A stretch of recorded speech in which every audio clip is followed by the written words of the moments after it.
we got the freaking heel of this whole damn show. We got the villain that is chilling. You know him. You love him. Sulaiman Ahmed! Did I pronounce your last name right? You got it right. Okay, good. Right. All right. With that being said, folks, today we're going to talk about a topic that is, I guess it can make you feel some sort of way, to say the least. So I really encourage everybody that's watching to participate in the chat. We want to get your opinion. And with that being said, who wants to kind of start this thing off? Sulaiman, do you want to defend Islam? Do you want to start off by defending Islam? Because I would say that us three, we probably are not the biggest fans of it. So really? As well, Steiny. A little bit. I mean, I'm not. I'm a little more in the middle. He does have a Jewish last name, so. Oh, we got an ad. Actually, before we start this show, we got to throw it to Tim Cass, Tim Pool, selling you something. Whatever he's selling, buy it, because I need the money. Tim needs the money. We're struggling, and we love Israel. So if you want to give us $7,000, we love you too. So let's watch this ad, and we're going to get to the fireworks right after. It is bearskin. Oh, boy. My friends, you've heard of the bearskin hoodie because you watch the show, and you need to get one now. Ooh. Smart people are grabbing theirs now because when it's already freezing, you want the gear that actually keeps you warm. Bearskin is running a 60% off deal right now, so you can finally upgrade the sad excuse for a winter hoodie you've been suffering in. You've been suffering, trust me. These hoodies are built for serious cold weather. It's got 340 GSM of bearskin fleece, 10 legit pockets, a muscular fit, and even zips into the heavy storm rain jacket to turn into full winter waterproof armor. Whether you're into hiking, hunting, traveling, or just hate being cold, it's the last hoodie you'll ever need. You'll get the free U.S. shipping, fast delivery, and you're finally kitted out properly for winter, so it's a win-win. Do yourself a favor, text the word TIM to 36912 to lock in your 60% off. Again, text TIM to 36912. You'll get a link sent straight to your phone, so you can check it out later if you're busy right now. And when you shop with Bearskin, you're not just getting killer gear. You're also supporting the fallen outdoors and the Hope for the Warriors Veterans programs. Don't wait till you're freezing to realize your hoodie sucks. Get Bearskin now. While it's 60% off, text TIM to 36912. You can also check out baer.skin/Tim. Thanks for sponsoring the show, guys.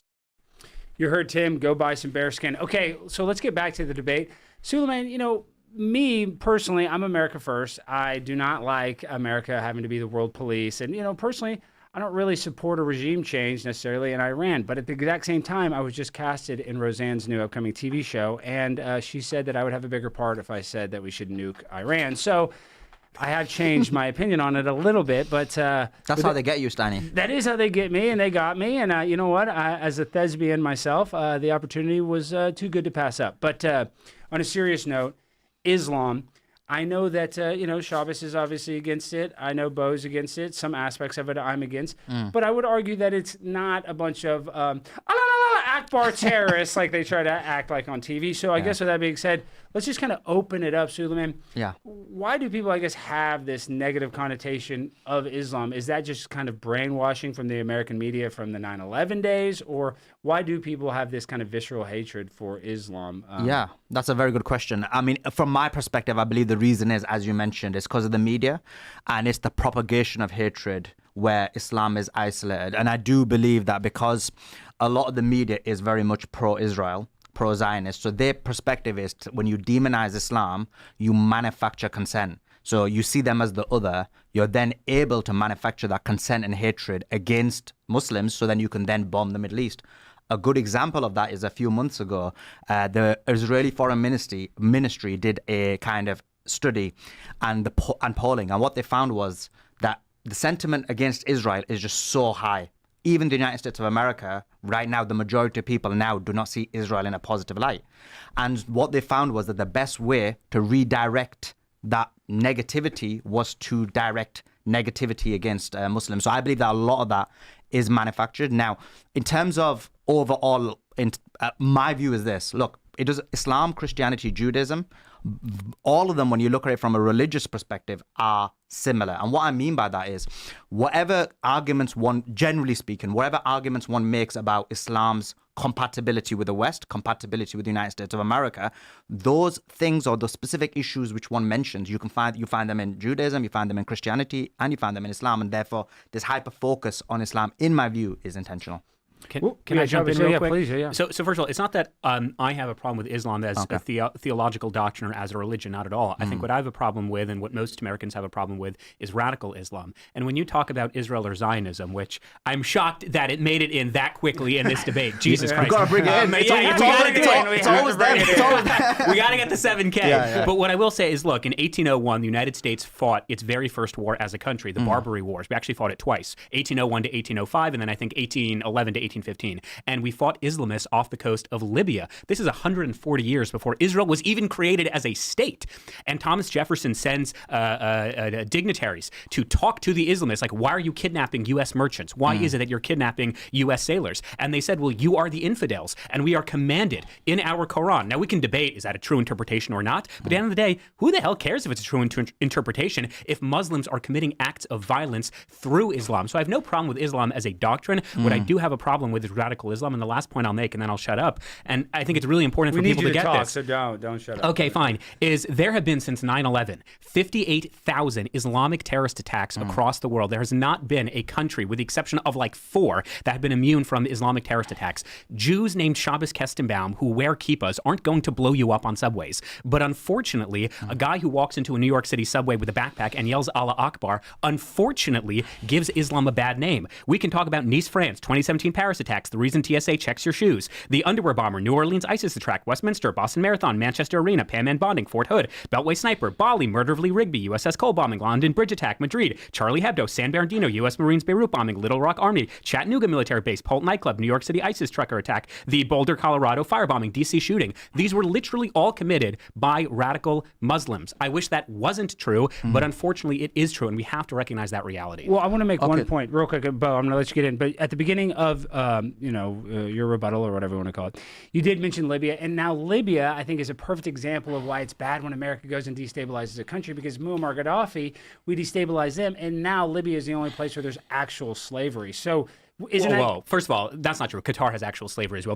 In fact, the only places they import slavery true, like they did for FIFA and stuff. But they have slave trade. They have slave auctions in Libya. They do not have that. But doesn't that Qatar. prove my point, though, that the only countries actually where slavery actually is legalized are Islamist countries? I mean, it's a major problem. In fact, the biggest slave traders in the world historically were not white Westerners in the United States or in England. It were Muslim countries. So there's a tremendous problem with slavery in Muslim countries today. But I would agree with you. I'm not a fan of regime change.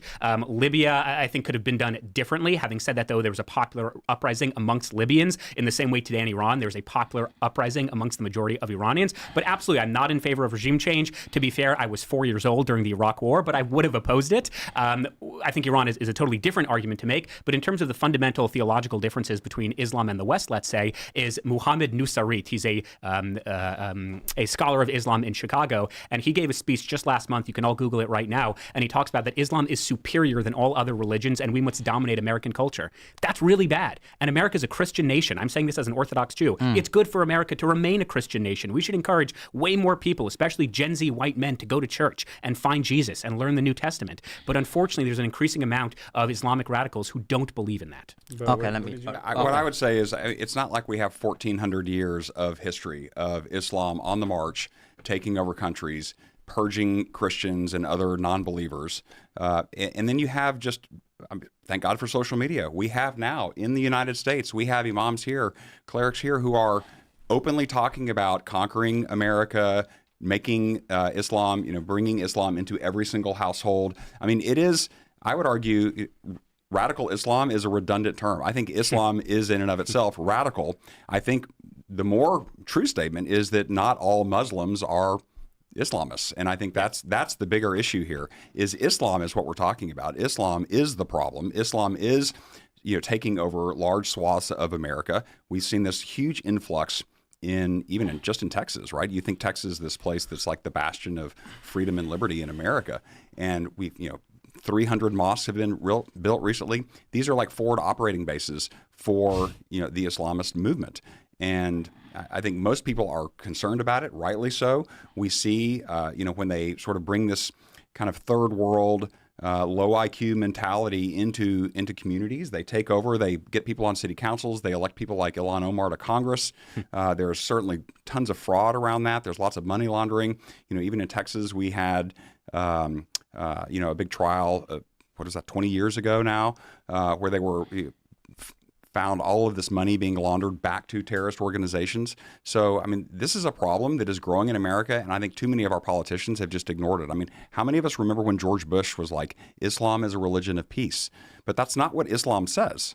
Islam specifically says, convert, submit them, or kill them if they don't. Well, and I want to give Sulaiman a chance, but real quick, I just want to say this point. You know, we talk about Hamas, you know, and they say, you know, Hamas is obviously nobody likes Hamas, but if you're a 12-year-old and somebody blows up your dad, you don't have a dad, wouldn't that radicalize you to join Hamas? I mean, I think it would if I was in that kid's situation. Okay, that's fine, but why are we importing them here? I care less about what happens over there. I mean, it's a tragedy, and I feel bad for the people. I mean, I love people. I don't want innocent people to suffer and all of it. I mean, obviously. But we're talking about America, right? The last bastion of freedom in the world. Are we going to protect America and our culture? To your point, it is a Christian nation. That doesn't mean that everybody in America has to be a Christian. And I don't think the founders, you know, explicitly said that everyone had to be a Christian, but they certainly agreed that, you know, we had the freedom to be Christian, and the entire Constitution was written because they agreed that, like, this was the culture that we wanted in America. Can I piggyback real quick, and then I promise I'll shut up. Yeah. In terms of the specifics of the question, first of all, I agree with you. The United States has no obligation to import people who objectively do not share our culture, do not share our values. So that's first and foremost. In terms of the practicalities, if you're this 12-year-old boy in Gaza and your dad is a Hamas terrorist and he's blown up by Israel, aren't you going to become a Hamas terrorist? That logic has literally never been applied to any war ever fought in human civilization. When we killed Nazi Germans, we didn't say, well, if you're a 12-year-old German and you just saw your dad, who's an SS commander, being shot to death, then you're going to become an SS man. No, because we recognize that bad ideas and threats to the West must be eradicated. The best way to ensure peace on earth is you so overwhelmingly kill the enemy combatants that they never have the military capabilities nor the ideology to try to pillage a sovereign country ever again. So the best way to ensure peace on earth is overwhelming military dominance and re-education of the populace, who unfortunately have been fed a diet of political indoctrination that the best way to martyr yourself and to get into heaven is by killing innocent civilians. Okay, let me respond now. Yeah, There's been literally about 10 minutes, right? And 2 people. Yeah. Sorry. So just, no, it's all good. Let me go one at a time. So in terms of like this claim that, oh, guess what, when you build mosques. So first of all, I agree. The United States of America is a Christian nation based on Christian values. And so therefore, Judaism and Islam almost sits in a similar position in terms of being external to Christianity. That being said, this claim that I get mosques are outposts is like completely ridiculous. He also mentioned about Islam saying convert and kill. That's not a doctrine within Islam.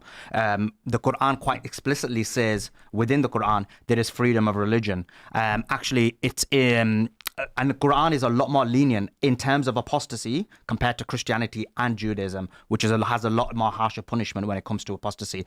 Now, in terms of this claim about Muslims taking over the United States of America, it's just one of the most ridiculous claims ever. And the reason for it is because if you look at Muslims numerically, they're a very low percentage in the United States of America. When you look at Muslims in terms of key positions of power, they're in extreme minority. You can see disproportionately Jewish people are actually in positions of power, whether it's in politics, whether it's in the media, whether it's in large number of things. And so to make this claim about Islam, it just isn't true in reality. In terms of, I don't know who mentioned it, but someone mentioned about preachers stating things that are extreme.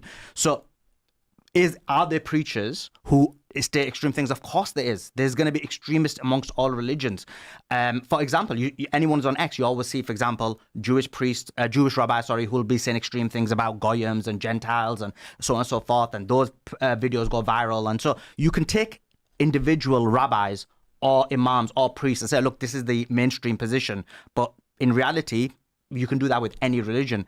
In terms of I think Shabbos mentioned it. He mentioned about Islam has this idea of being superior. That's not true. Actually, in Islam, we have this position that all man is equal, irrespective of race, religion, or creed. The Prophet, peace be upon him, his last sermon talked about it doesn't matter what race you are, black, white, brown. It doesn't matter what religion you are. All man is equal.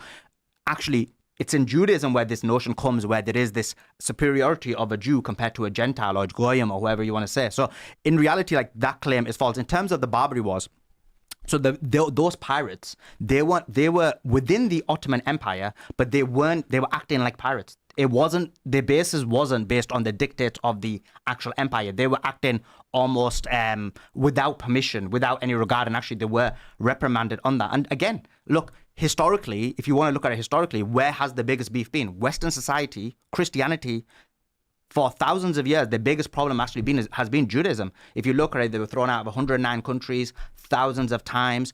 Many times Jews and Muslims made alliances. If you remember, it was the Jews who opened up the doors during the Crusades and so on and so forth. So this idea that basically, Judaism and Christianity has been loggerheads with Islam is rewriting history, because in reality it was the other way around. It was Judaism that had major issues with Christianity historically. And when you say it's an issue of Islam, you need to specifically give dictates within Islam that hold that position.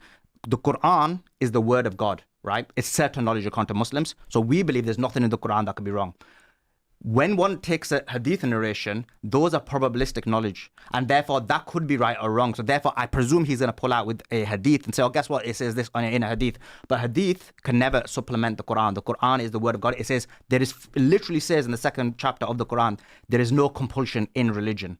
Whereas when you look at, and this is what my thesis is, that whatever you find in Islam, you'll find it in Judaism, you'll find it in Christianity, and actually the punishment in those religions are a lot more harsher. I think I covered in terms of extremism, so there's a lot more comments that were made, apologies. So one thing I will say, though, to be fair, in the Old Testament, there are a lot of instances where people are told to be put to death for kind of, innocuous reasons. I mean, but if you do look at the Old Testament. So I'm just saying, in that, spiritual doctrine, there is some killing I believe in it's harsher. I mean, I'm just, calling balls and strikes. But as Christians, we have a new covenant, right? That's what the New Testament is. I agree. So the difference between the Bible and the Quran is the later part of our Bible, things moderate dramatically when it comes to things like putting people to death and whatever. So you're talking about the Torah. So let me defend first of all the Hebrew Bible, not the Old Testament. Yeah, it's fine. Don't try and appropriate. Yeah, exactly. Don't Jew-splain. First of all, in terms of the goyim thing, goy literally just means nation. So Jews are also goyim. So I know on Twitter, that's red meat to the base, No, like but saying Jew we're and goyim. Gentile. Is it Gentile or is that? Well, Gentile just means non-Jew, but that's not a biblical term. That's just a sociological term. Being Jewish, you're not a chosen people. I mean, that. But chosen doesn't mean better, and that's why Judaism is one of the. Hang on, let me explain. Quick, but isn't that semantics? But go ahead. It's not semantics at all. There's literally, again, in the Hebrew Bible, you will not find at any point Jews saying that. That's why when you said Jewish supremacy or Jews believe we're better, I mean, we literally don't. If you want to be oppressed for 3,000 years, by all means, you're happy to convert to Judaism and circumcise your penis. But I don't think most people want to do that thing. We're one of the only religions that don't convert, not because we think we're better than you. We just think you don't have to live a life in accordance with 613 minutes. What you do have to do is 7 Noahide laws, which anyone should do. Tony Dokapol, the new CBS guy, got an adult circumcision.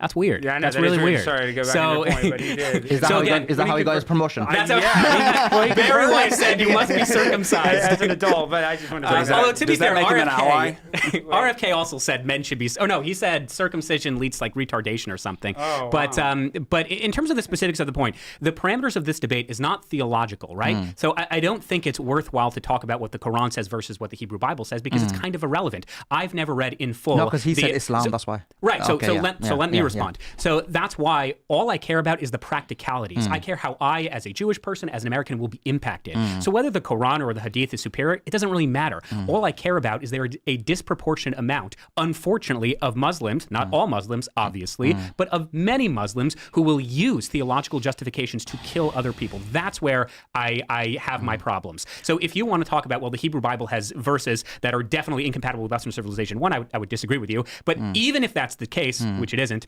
it's kind of irrelevant because, as I said from the get-go, American Jews aren't committing terrorist attacks. White Christian Americans are not committing terrorist attacks. But unfortunately, we are seeing that way too many Muslims are coming into the United States who are not interested in assimilation, who are not interested in adopting Western democracy, and unfortunately take violence as a political or religious necessity. That's where it becomes problematic. And to deny that is to deny reality itself. And the last point I want to make is I'm not entirely sure what you meant when you said Jews opened the door for the Crusaders, because we have a lot of fast days, which again, you're more than welcome to be Jewish, but trust me, you don't want to be, because like half the year we're just abstaining from eating and drinking. One of the fast days is when we fast over the Crusades, because they were awful. I mean, the communities of Mainz and Worms across Europe were decimated by the Crusaders. So the idea that we would open the door for the Crusaders is just divorced from reality. We were butchered by the Crusaders. I'm saying you support the Muslims.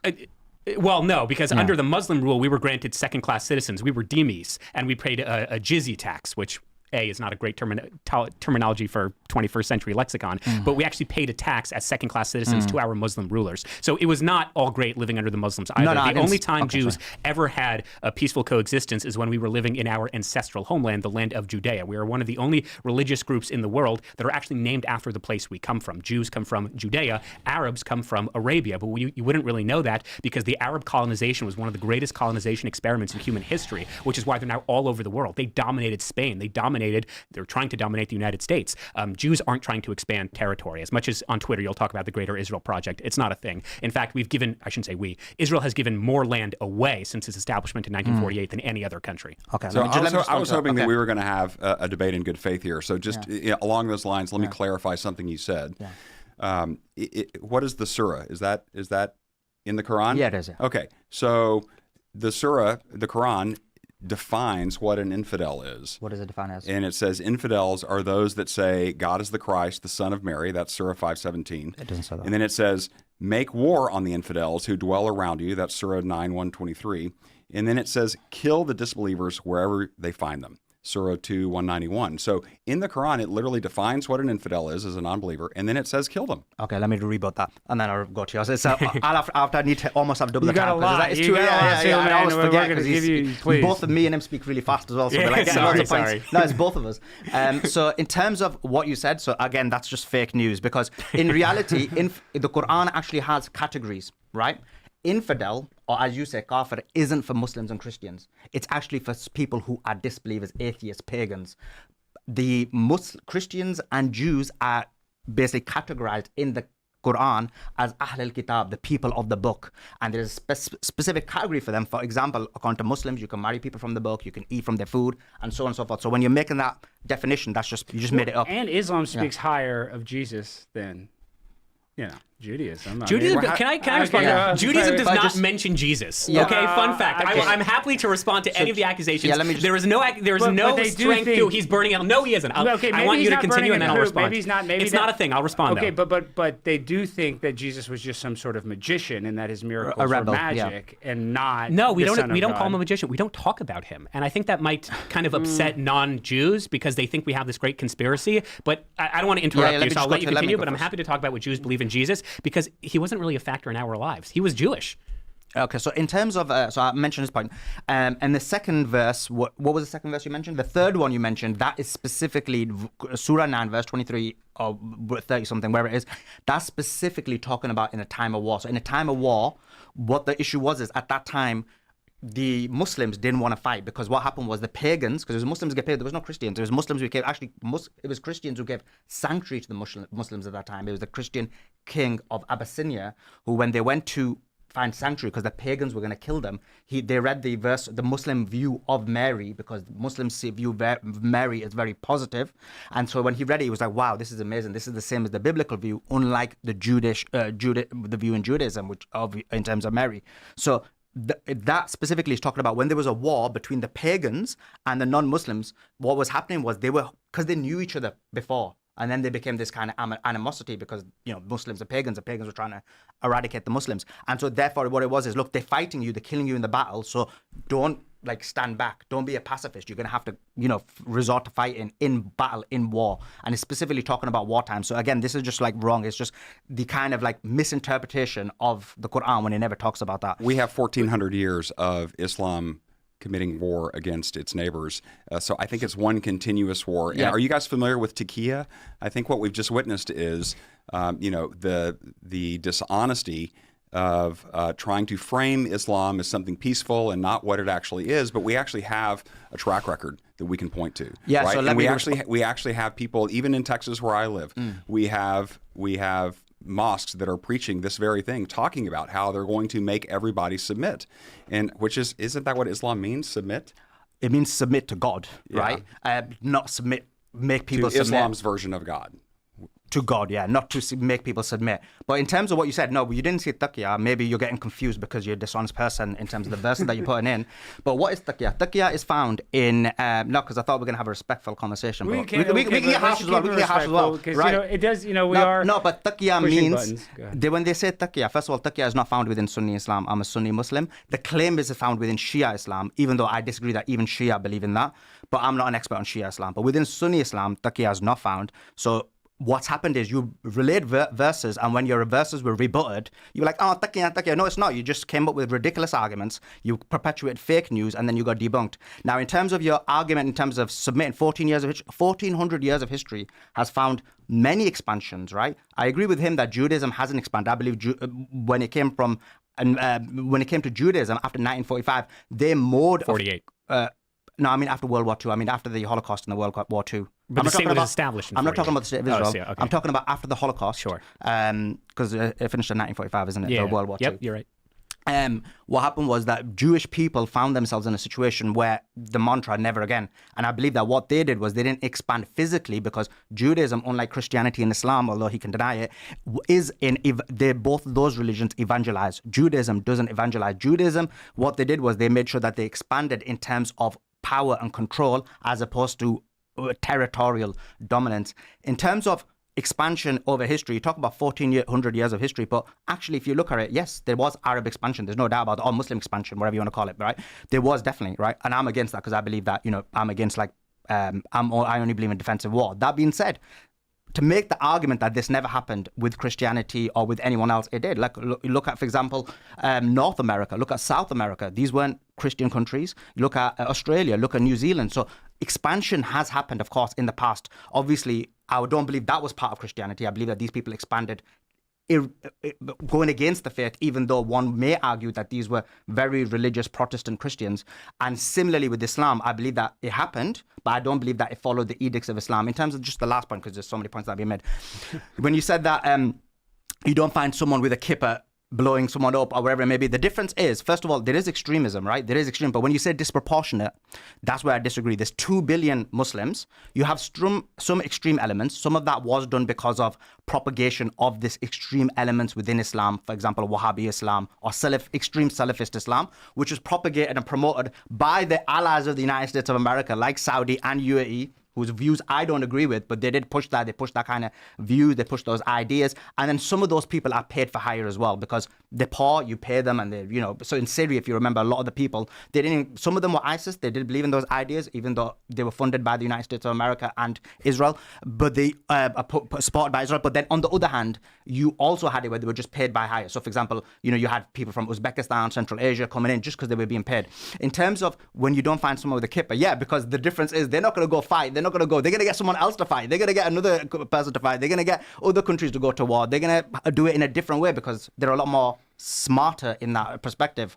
So let me respond, because there were a lot of accusations being made. Again, if you want to make the claim that Jews who wear kippahs in the United States aren't blowing themselves up because they'll get Muslims to blow themselves up, you're going to have to substantiate that. You just said we're much smarter. No, I said they control. Right. So you're going to have to. So let me say. You're going to have to substantiate the claim that American Jews, and which American Jews are paying, and who specifically are they paying to blow themselves up. The premise of this debate, again, was not theological differences, although I am happy to get into theological debate. We can talk about how in 628 CE, Muhammad led his army into Saudi Arabia to kill the entire Jewish community, which is why even today you had, when all the Jewish hostages were being released in Gaza, Khaybar al-Yahud, which is a chant they're still saying today. But I don't really want to get into that, but we can if you want. All I'm saying is, irrespective of the theological differences, what matters are the practical political ramifications. All I care about is that today, the reason we have such a large refugee crisis is because countries, predominantly Islamic countries in the Middle East, are failed states. The reason we're talking about regime change is because there's a country called Iran, the Islamic regime of Iran, that will kill you. Laws on the books right now that if you convert to a different religion, they will kill you. You know what Judaism's answer is if you convert to another religion? Well, unfortunately, intermarriage is like one of the problems facing Judaism. There's no consequences to intermarriage, which again, theologically, it's a bit problematic. But politically, no, there's zero consequences because we believe... theologically, but I'm just asking, I'm not interested. Theologically, what happens? No, your kids aren't Jewish. from my understanding, that's it. That's it. Your kids aren't Jewish. But it's not that we would kill you. And again, we even hear cases in the United States where communities that have a tremendous problem with assimilation, you have honor killings because people are converting or they're leaving the religion of Islam entirely. So whether that's based on a true or authentic interpretation of the Quran, who the hell cares? All I care about is that people are actually being killed by radical Muslims, which brings me to my last point, and then I'll shut up, which is to say this. You can't, this is one of the problems I have with Israel-Gaza, and I'm happy to get into that debate later, which is to say this. Judaism believes, and Western philosophy believes this as well, that all human beings, whether you're a Muslim, whether you're a Jew, whether you're a Christian, it doesn't matter. You are born with human agency and you can make choices in life. True. And the only person who is responsible, this is actually what Dennis Prager of PragerU taught me, the only person who is responsible for the choices in your life is you. You have the ultimate authority to decide what your life will end up looking like. And to simply say, and this goes back to your point, that the reason that there is Islamic terrorism is because something the Jews or something Israel or something that they experience makes something of your life. After World War II, which actually was a genocide, where 6 million Jews were killed in the Holocaust, and I know everyone on Twitter is going to say, 271, you can't bake cookies or whatever. Whatever, a lot of Jews were killed. Okay, you're missing the point. Exactly, you're missing the point. But point being, the Jewish response was not to pillage, rape German women in Germany and Poland and Hungary and Ukraine. The response was to make something of their life. So when you talk about the disproportionate amount of Jews in politics or in media, it's not a conspiracy. It actually is based in reality that Jews believe tremendously in the power of education, that you have to have professional success, that you have to build a better life for your community. And again, I wish all peoples, Muslims, Christians, blacks,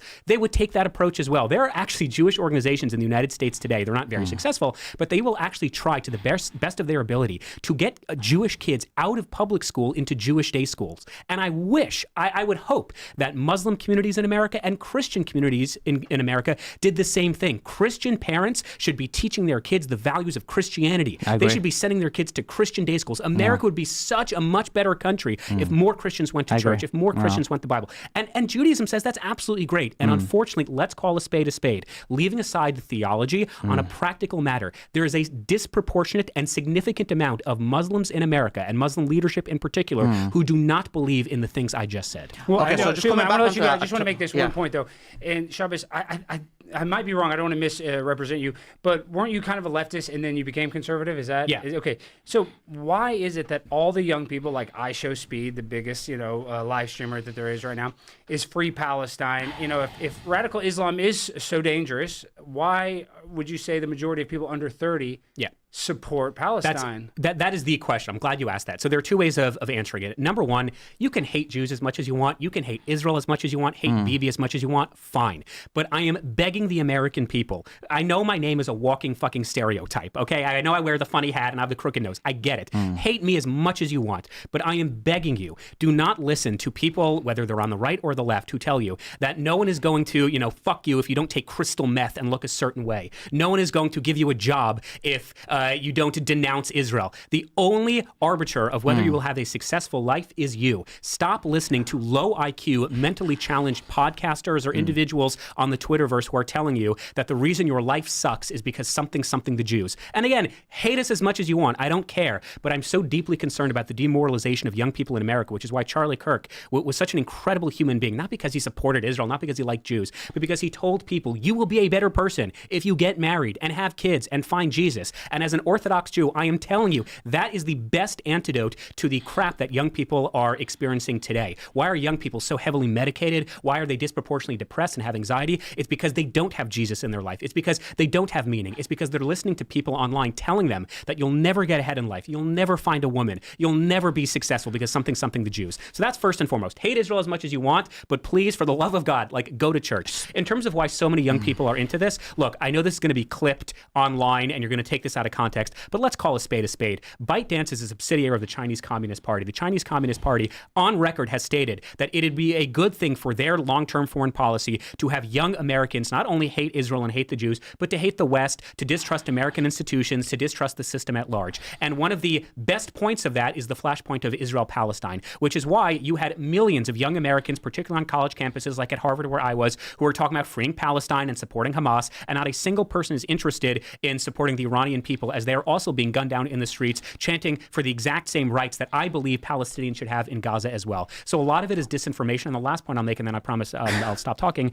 which is to say this. At Harvard, at Columbia, at Yale, at Penn, at UCLA, all across American institutions of higher learning, we have been fed a diet of political indoctrination of diversity, equity, inclusion, that the world is comprised of two categories, the oppressed and the oppressors. And you have carte blanche freedom, if you are the oppressed, to do whatever it is you would like to rid yourself of that that oppression, which is why Luigi Mangione, who shot and killed Brian Thompson, the United Healthcare CEO, in broad daylight, every single age demographic in this country condemns what he did, with one exception, 18 to 24-year-olds. Why? Because he was oppressed. He had back problems. So he has the freedom, he has the moral obligation to rid himself of that oppression, which is why you can show my classmates at Harvard, you can show young people the most horrific images of October 7th. It will not move them in any measurable way, because even though Israel is roughly 2/3 Middle Eastern, so it's not a white country at all, Israel has the misappropriation, has the stereotype of being a white country. And if you're white, you're part of the oppressor class. So Israel will always be the oppressor. They can never do anything right. A lot of it has to do with these binary DEI. And again, I'm happy to get into a debate of Israel-Gaza, but that's my general consensus, leaving aside Israel-Gaza, that young people are too often put into these stupid binaries of literally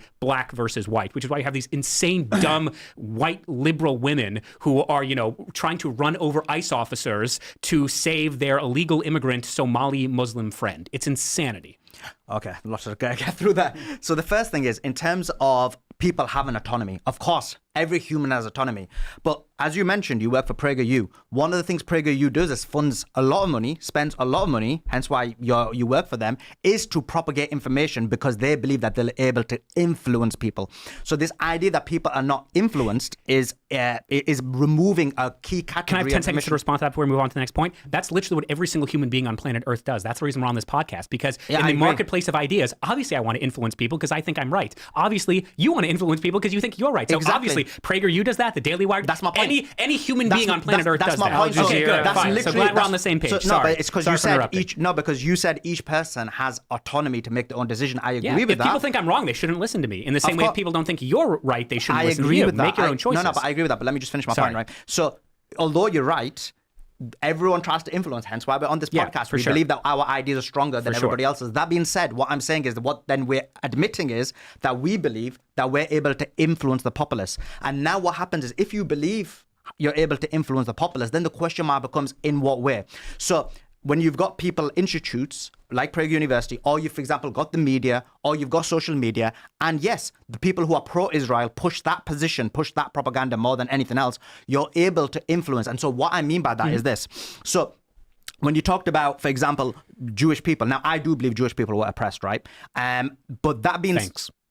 No, because some people don't, right? I appreciate the concession. No, because it's not a concession. It's just the way the history is, right?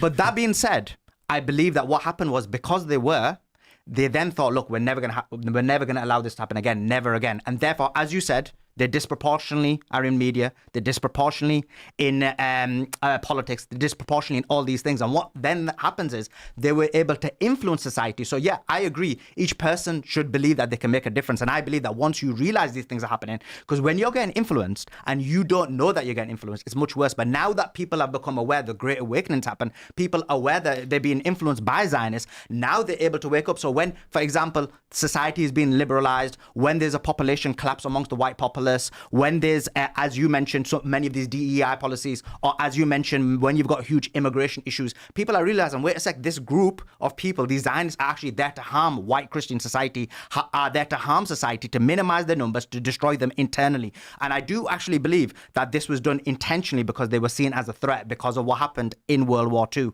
and prior, the thousands of years prior.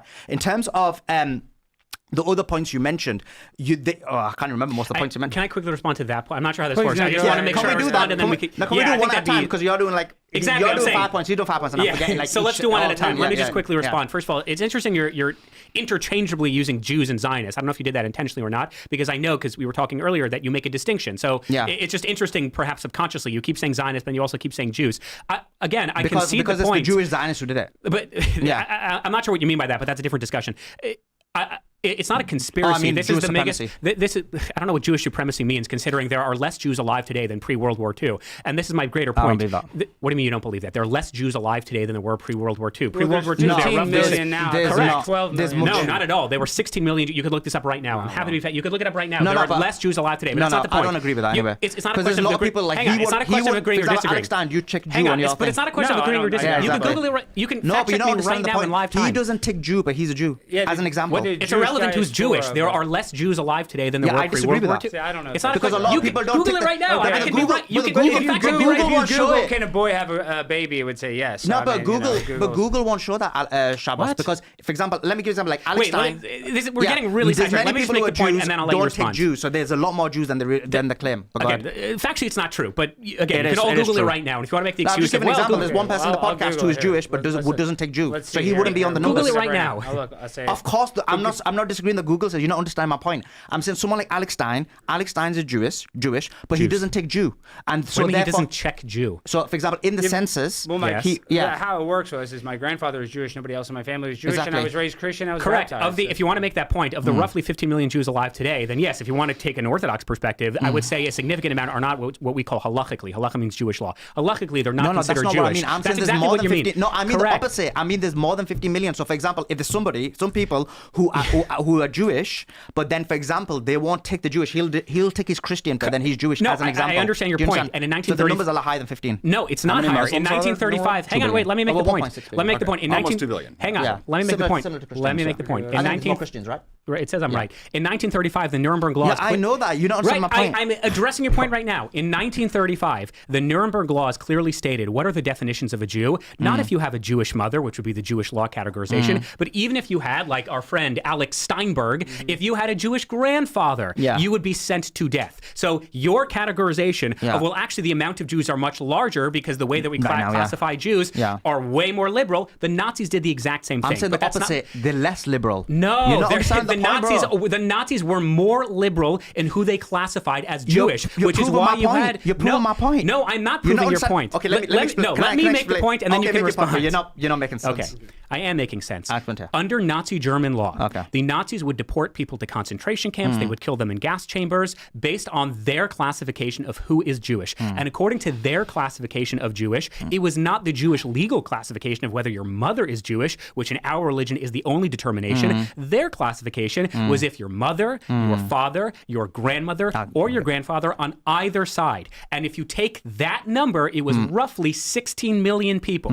Now, if we were to take the exact same classification and the exact same definition of you have a Jewish grandmother, Jewish grandfather, Jewish mother, Jewish father, it is still less Jews today than there were pre-World War II. To be fair, it so was just to- 16 just million to- before World War II, now it's 15.8 million. Right, So it's so basically, it is correct. less. But No, isn't no, that but- remarkable? no, but Hang on, that's- let me make the point. I Isn't that mean- remarkable, though, that even 80 years after the fact, we still have not been able to repopulate after our genocide? And the reason I think it's so remarkable is because Judaism, not because we're a supremacist, but we just predate Islam and Christianity. That's not a Jewish supremacist claim. That's just a historical claim. We predate Islam and we predate No, but let me just Christianity. go- let me just- Yet, how many Muslims are there? They're like 2 billion. How many Christians are there? Like 2 billion. How many Jews are there? Barely 16 million. Yeah. And in fact, the Hebrew Bible actually Let me just respond prophesies to that point. so You're long- making loads of points again. Yeah, let me So- respond to that sorry, specific so, point. you're right. Let me stop. This is my point. As you said quite correctly, during Nazi Germany, they were very liberal in the interpretation of what a Jew is. Therefore, when they're liberal, the numbers are going to be higher. Now, what's happened is when there's a lot of people who may have a Jewish grandfather, may have a Jewish great grandfather, whatever it may be, they will not be categorized as a Jewish person. And an example of that is Alex Stein, what I'm trying to explain to you. So under Nazi Germany, he would be within the 15, 16 million. So now you have a broader circle, therefore more people fall into that circle. Now you have a smaller circle, less people fall into that circle. It's very precise. So someone like him would not be under the data of Jews, and but in reality he is, and therefore what I'm saying is there's a lot more than is being said. But even then, I don't even know why we're debating this. I agree it's a side point. I agree it's a side point, but I Yeah. just demonstrated why that isn't true. I'm saying mean, even under even under the definition today, using the same Nazi classification of your mother, father, grandmother, or grandfather, there are still less Jews using the exact same definition, which is why you had people under Nazi Germany who said, I'm not Jewish. I go to mass every single week. Why are you sending me to Auschwitz? And the Nazis said, no, you are Jewish. So all I'm saying is if you use the exact same classification, there are still fewer Jews. But I agree, it's a side point. The real point I wanted to make, though, is it's not that there's a conspiracy. I think this is where kind of the Twitterverse gets it wrong. It's not that there's a global cabal of Jews who are secretly implanting themselves to control the media, to control business, to control politics, to control finance. It's Jews are very proud of the fact that we make sure from a very young age that young people are aware that they must make something of themselves. They should go out into the professional world and be successful. And that doesn't mean we do it at the disadvantage of other people. I'm telling you right now, let me look straight at the camera. Young Muslims, young Christians, Americans, irrespective of your religion, you should also look at Jewish people and say, wow, I also want to be very successful, and I also want to have an education, and I also want to be loyal to one country, and that country is the United States of America. So I hope and pray that Muslim imams are going to mosques every single week, and they're not preaching about the superiority of Islam, but instead they're telling young people, you live in the greatest country on planet Earth. Make something of yourself. Because that's what I was taught every single day when we go to our synagogue and we pray for the welfare of the United States of America. We are told you have one allegiance, that's the United States. Make something of yourself in this country. So just 2 points. I don't think that Jews have one allegiance.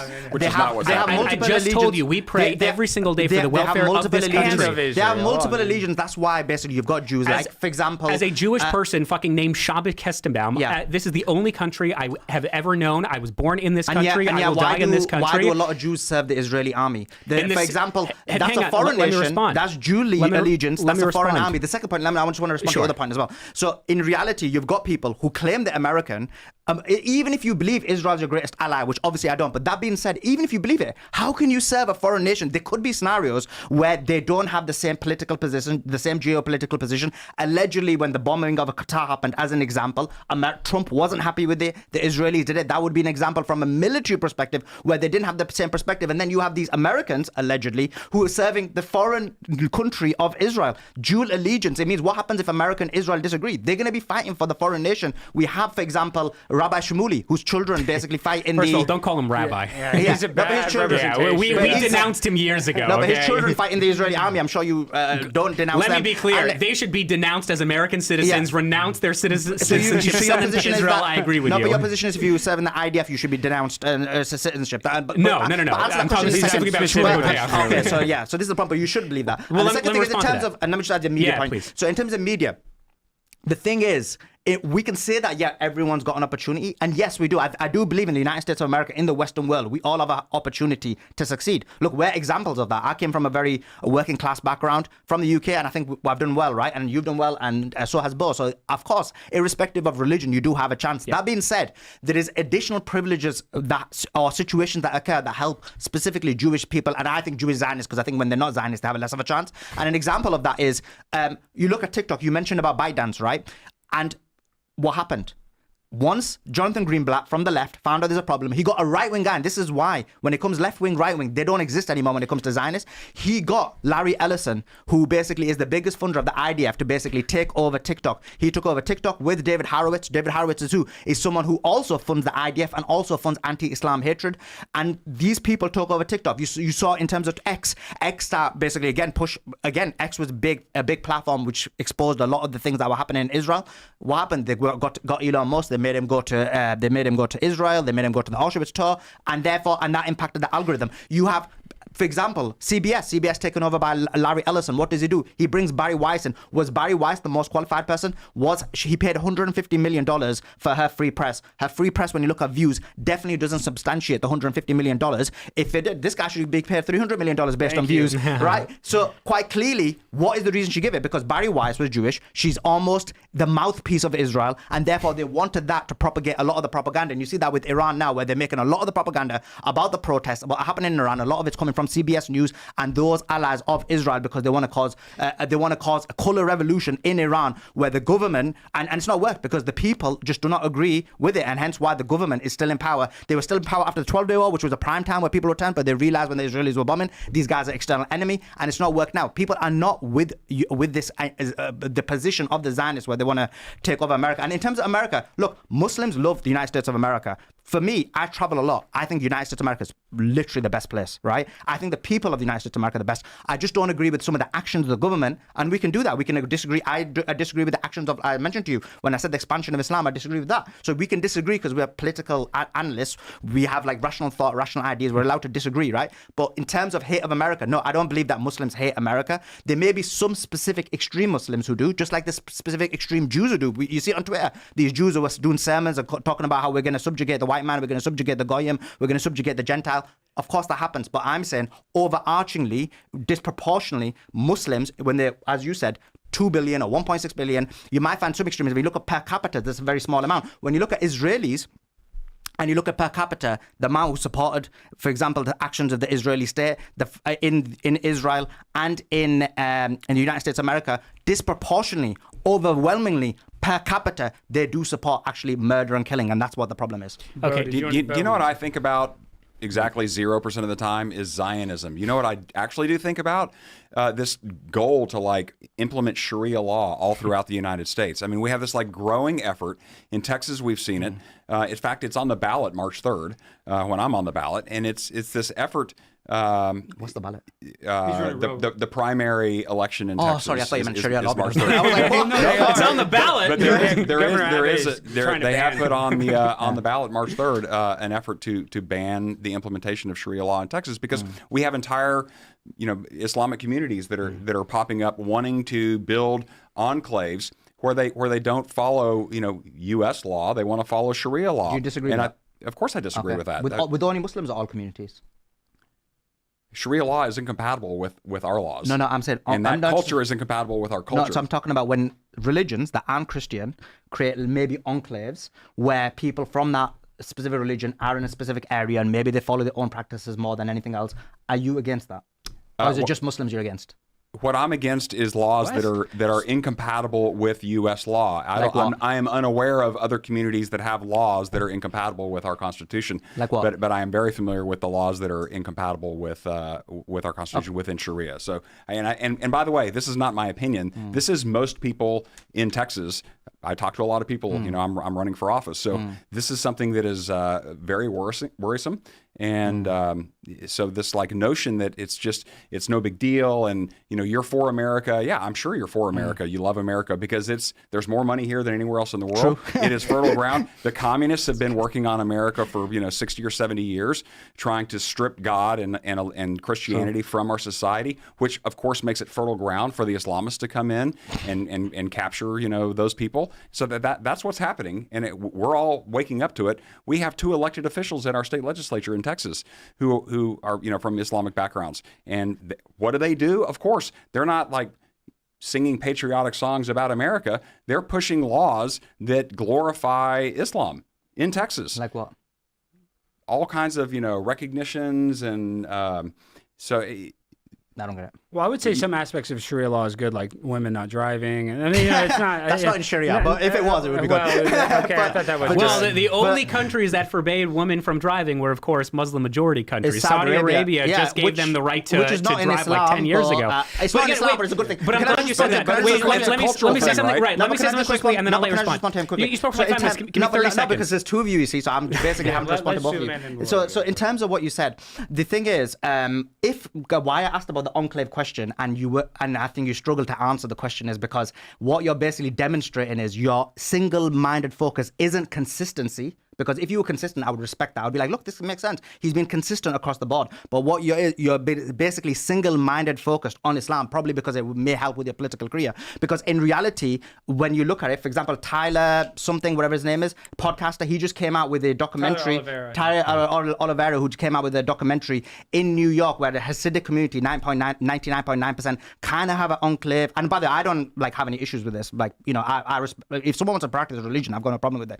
But my point is they practice their own religion. They have 10, 11 children. They get a lot of welfare. They practice for example, strict Judaism. And apparently, if you're not, according to his documentary, again, we need to verify this because because a lot of times, like I said, there is misinformation. I don't know if there is on this one, but what he said is that it's even very difficult for white Christians or white people to even get accommodation for rent in that place. So that demonstrates an enclave. So what it demonstrates a lack of consistency when you say that. The second thing is Sharia law is not coming to the United States of America. This is why I asked the question, because you weren't able to basically demonstrate how it was, because there's no instance where Sharia law has overtaken the United States of America. The Constitution supersedes. Actually, there was in one incident where, but obviously probably not an issue for you because you're single focused, but there was one issue where there was one religious law that overtook the legal ruling of the United States of America. You know what that was? That was halakha law, which was basically there was a case, I believe it was called a victus versus a victus, or victim versus a victim. I can't remember exactly.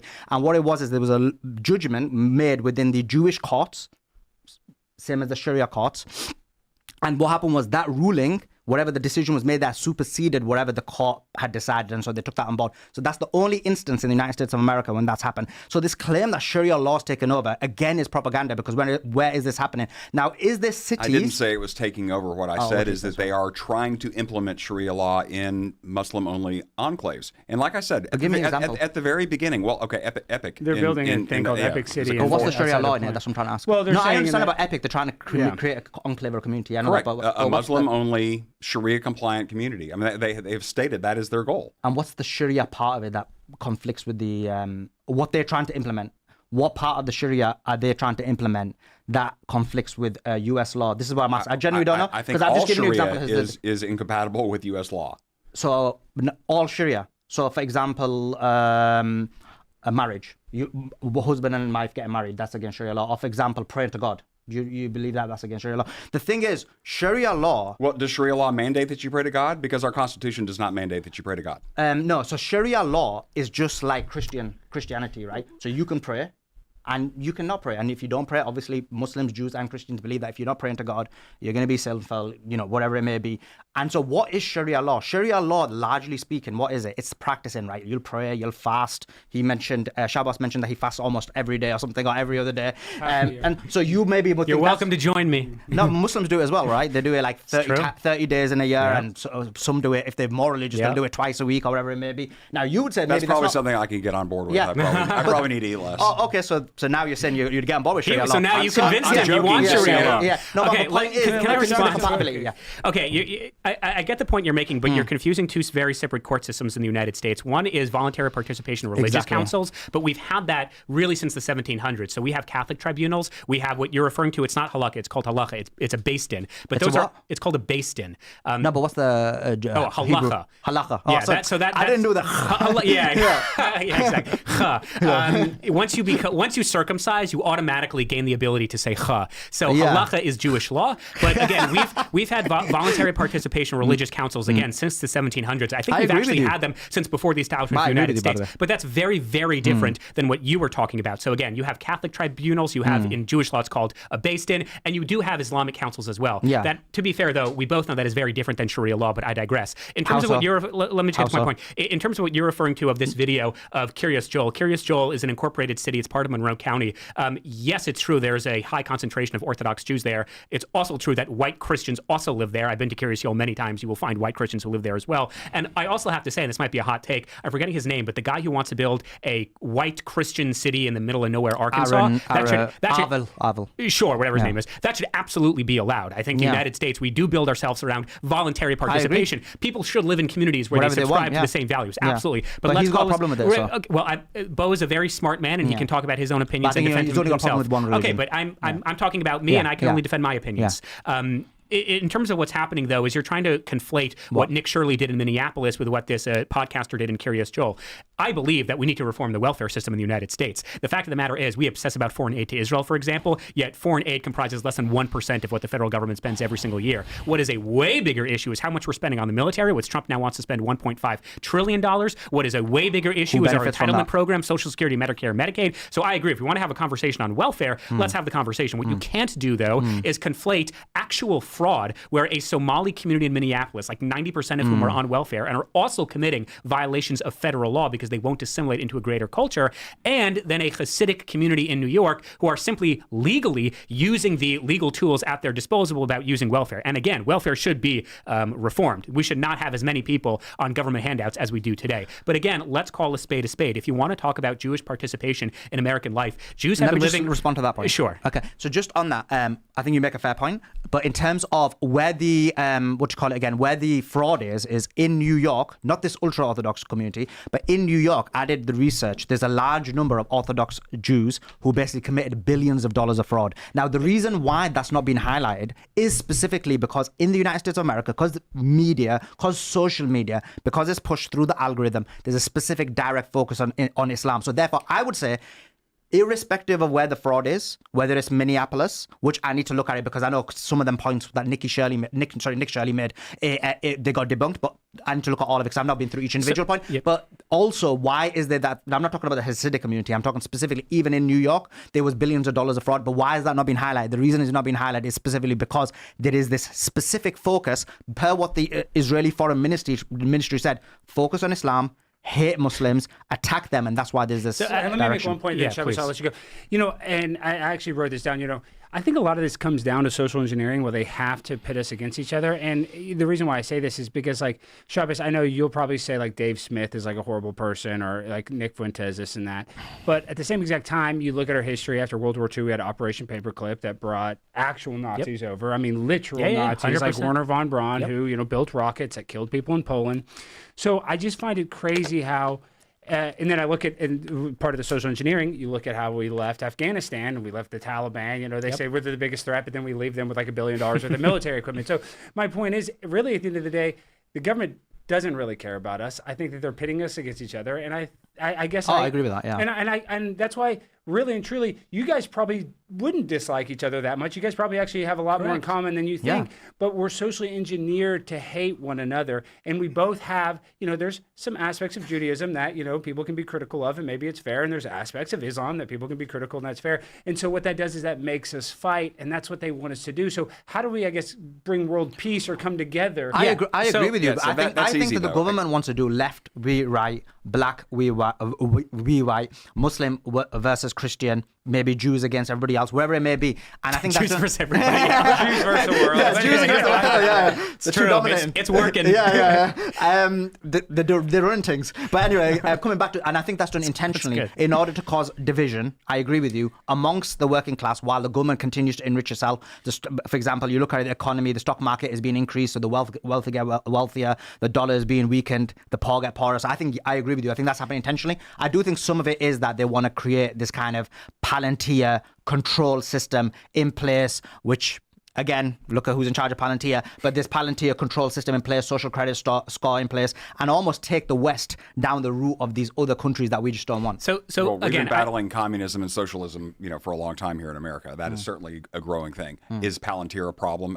Probably not. I mean, they're very focused on military technology. Yeah, but the military technology gets used on us. I mean, well, Palantir is also in making sure that ICE is able to do their job. That's what they say too. But also, the next time we have a pandemic, it's going to be used to shut us down and take our credit cards off the system so we can't buy stuff. Many of the things that have good aspects also have bad correct, aspects. but that's a federal issue, less about an American company. And again, the solution to that is, because we live in a capitalist society, build a better company. And that's kind of like my solution when it comes to, Jews have so much control of the media, which A, I disagree with, but B, if you really believe that's true, no, I say Jews have a disproportionate amount of power in the media, but they don't control the media. No one controls the media, because as your podcast demonstrates right now, or as Elon Musk said, we are the media. Anyone can do it. This is why I kind of get frustrated with Nick Fuentes and this demoralization of young people, is because if you constantly tell people that the Jews control Hollywood or the Zionists, whatever word you want to use that day, then A, it's not true, but B, more fundamentally, then build something. And I'm not talking about, when I said this before, a lot of the neo-Nazis on Twitter attacked me because they said, oh, he's attacking white Americans. I didn't say the word white American. I just said any American.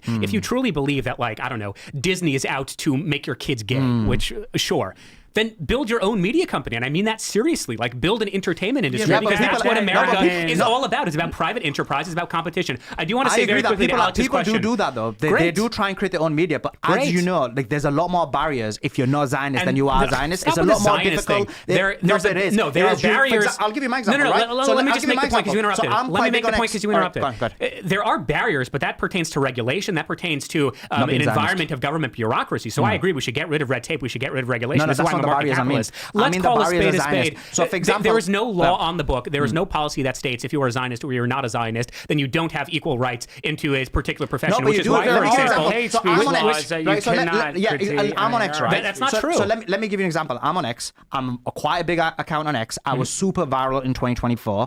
If I hadn't been deboosted, if I hadn't had my blue check mark taken away because of my political opinion, I would be like 2 times bigger, right? So even though I've got 750,000, so that's an example of deboosted. So me and Laura Loomer, as an example, held the exact same opinion, right? We relayed the same idea on the same issue, but she got her blue check mark back and her monetization specifically because she's a Jewish Zionist. And so therefore, no, that is the case. So how do you explain Jewish Zionists like myself who were also banned from X? I agree with you that very briefly, I agree that private corporations have a right to do whatever they would like on their private corporation, and oftentimes it's pretty arbitrary. So I would agree with you on that. But if you really want to make the point that if you go on social media, it's pro-Zionist, I mean, come on, between you and me. In fact, one of the most viral clips of the last few days was a spliced up video of me saying that anti-Semites should be jailed for not liking Jews, which A, I didn't say. You're not going to get me arrested after this. Right, exactly, which A, I didn't say, B, I don't believe in, and C, let's call a spade a spade. Being anti-Israel is the most popular thing you could possibly do if you want to make a name for yourself. Have you not listened to Candace Owens recently or Tucker Carlson? All they talk about is Israel. He's right. Being anti-Israel is the most popular position because the world is against Israel. They're just seeing what they saw in their time. I agree with you. The world is against Israel, but that kind of refutes your claim, though, that it's in it for the Zionists, because if you want to make money on Twitter or on social media, the best thing you could do is just talk about how the Jews, or the Zionists, how the Zionists control media. That's not true, though. That's not true. You just admitted it's true. No, you're missing 2 points. So there's 2 things. The world is against Israel. The world is against Zionists, right? And therefore, what will happen is numerically, there are people against it. But if you look at the people in power and those who control the algorithm, they've been able to take control of it. Like example mentioned on TikTok or various others, they're able to control the algorithm. Elon Musk controls the algorithm. I know. And Elon Musk is a Zionist, and so that is a profound accusation against one of the most freedom fighters of free speech in our country to say that he's in the pockets of the Zionists. He literally said it himself that he's a Zionist. And so in terms of the point, so in reality and in terms of payments, yeah. So for example, someone like me will financially have to make sacrifices in order to hold the position I did. If you have the pro-Israel position, not just the $7,000, not just the algorithm boost, but there's a lot of additional benefits you get by being pro-Zionist. So that's the concept I'm saying, not in terms of numerically. Of course, numerically, the world is against what Israel's done. Humans are humans have humanity. Okay, disagree with that last point, but that wasn't the main point you were making. Yeah, I think you had to give the dig on Israel. I'd like to go back to something you said a second ago. You said that I'm singularly focused on Islam because I just don't like Muslims or something. But actually, it's not the people, as I said before. Yeah. I am pro-America, okay? I love America. I love what we stand for. I love our culture. And what I've witnessed over my lifetime is a degradation of our culture because we've imported people from other, third world countries or whatever you want to call it, who have a very different view of what the human experience is like. And so, yes, Islam I see is a problem because the people who are coming in and bringing Islam, and it seems like there is a track record of what they've done in other countries in the past. But I'm also, like the fraud thing in Minnesota, huge problem. I think most taxpayers disagree with that, but they're not the only ones doing it. Look in Texas at the H-1B problem. Okay, this a lot of Indians. Though, I know it's not Islam, but like it's not. I'm against all of it, right? Because I see as like these communities of people who come in and they don't assimilate. And look, if you bring in a couple here and there, they usually assimilate. Well, that's not assimilation to you. Like he's wearing a kippah. That's not the problem. I can answer that. Hang on. Like the problem is when you get these communities of people who come in who reject what it is to be American, who reject our values, like what? And they like the high trust society, for instance, or law and order, or not defrauding the government and pocketing as much as you can, not having 100 H-1Bs registered at one fake business at someone's house. I mean, like there is the fraudulent, and I'm not saying Americans are immune to fraud. I think this is probably a bigger problem within the Democrat Party. But when you have rampant fraud, I mean, there are estimates that at least $500 billion a year is spent on fraud. I think most taxpayers, I'm a taxpayer. I mean, that's a problem for me. Yeah. So what I want is a society and a culture that values our history, that values, our Constitution, that values, the people who made this country great, the values of, family and faith. Those things are what I care about. And what I don't want to see is, entire neighborhoods taken over that don't look like America anymore. Well, I want to let Sean speak, but I want to make this one point, though. A cultural look. But I would argue this. Islam has a lot of conservative viewpoints. I mean, it's kind of a I know, which is why conservative. some Republicans have said we need the Muslim vote. I disagree. I disagree with that. The other issue you've got is when you say, and this is why I want people to be precise, because I always feel like a lot of these are talking points. So when you say that there's no assimilation or it goes against American values, I want to know specifically I'll give what you a those specific values example. are. I would say that, for example, I wouldn't say Jews, but Jewish Zionists. There They you go. basically because you can have There is a there is a distinction, right? And so they specifically, I would say they've gone against American values. If you look at the specific attack on the First Amendment, you look at the specific attack on free speech, you look at the specific attack on what I think makes America great, like what makes America uniquely better than any other country, having traveled a lot of countries and not being from here, is the First Amendment. It's the fact that you have free speech. And so I would say think that's it's the people. Yeah, of course. But the people are made by the Constitution regulates the people. Yeah, but right? you can't just show up here and I don't think you can just show up here and be like, I'm American. Like, no, there is. What's your response about the attack on the First Amendment? I'm sorry. Hang on. What's Why are your you response on pointing that? at me for the attack on the First Amendment? Let me review myself. Okay. First of all, let me be absolutely clear. Shabbos, don't get me put in jail, bro. Please. There should not be, and there aren't, hate speech laws that by itself would incriminate you or sentence you to jail. Number one, those laws currently don't exist. True. And number two, they should not exist. Yeah. Let me be absolutely clear, because the idiots on Twitter spliced what I said. You have a right in this country to hate Jews as much as you would like, hate Muslims as much as you would like, hate Christians as much as you would like. You have a right in this country to be anti-Semitic, to be a racist, to be a homo, whatever you want. You have that right. The point I was making, and again, it bothers me because the idiots on Twitter spliced it up because the Groyper audience are too low IQ to actually listen to a full 90 second. Don't hit the Groypers. Sorry, I know they're coming. Groypers and the G's. Listen, they're coming after me anyway. I might as well just get it out there. What bothers me is we have primarily far-left politicians who in 2017, for example, there were a couple of teenagers who defaced an historically black church. They wrote, white power. They wrote something on the KKK, and they defaced the building, obviously. They vandalized and trespassed private property. And the judge said, so long as you go to a fucking Holocaust museum, and so long as you write a book report on, the evils of racism, we won't sentence you to prison. And the point I was making is that is bullshit, because the only way to combat crime, not speech, not thoughts, but actions, the violation of law, is sending people to prison. I believe in incarceration over education. That's the point I am making. Didn't you say in there that basically it's not a good idea to send them to a Holocaust museum because they might get bad ideas? Yeah, I mean, I'm making a comedic joke. So do you think a white guy's going to go to the Holocaust museum and say, I'm going to put Shabbos in the chamber? No, the joke I was making is if you believe all Jews should be sent to the gas chambers, and then you're forced to go to a museum where they say, hey, all these Jews were being sent to gas chambers, he's going to say oh, right on. You're not going to convert him and say, oh, I feel bad for the Jews. So it was more of a joke. Maybe work with Musk. Right, maybe. I think would be a way more effective arsenal in our toolkit is just sending them to jail, because that actually is an incentive. To the point, though, about what you're making. In 2018, Muhammad Irsan, I believe was his last name, he was sentenced to death by the Texas Supreme Court because he killed his son-in-law. Why did he kill his son-in-law? Because in his mind, his son-in-law, who was a Christian, converted his daughter, who was a Muslim, to Christianity. There is no other, and again, this is not a theological debate. The Quran, I'm sure, doesn't say to do this. Maybe it does. I don't know. I don't care. But there is only one group in the United States who will actually kill their own kids if they convert to a different religion. And newsflash, it's not the Jews, as much as you think, we love genocide and hate Palestinians and we are subservient to Israel. So let's call a spade a spade.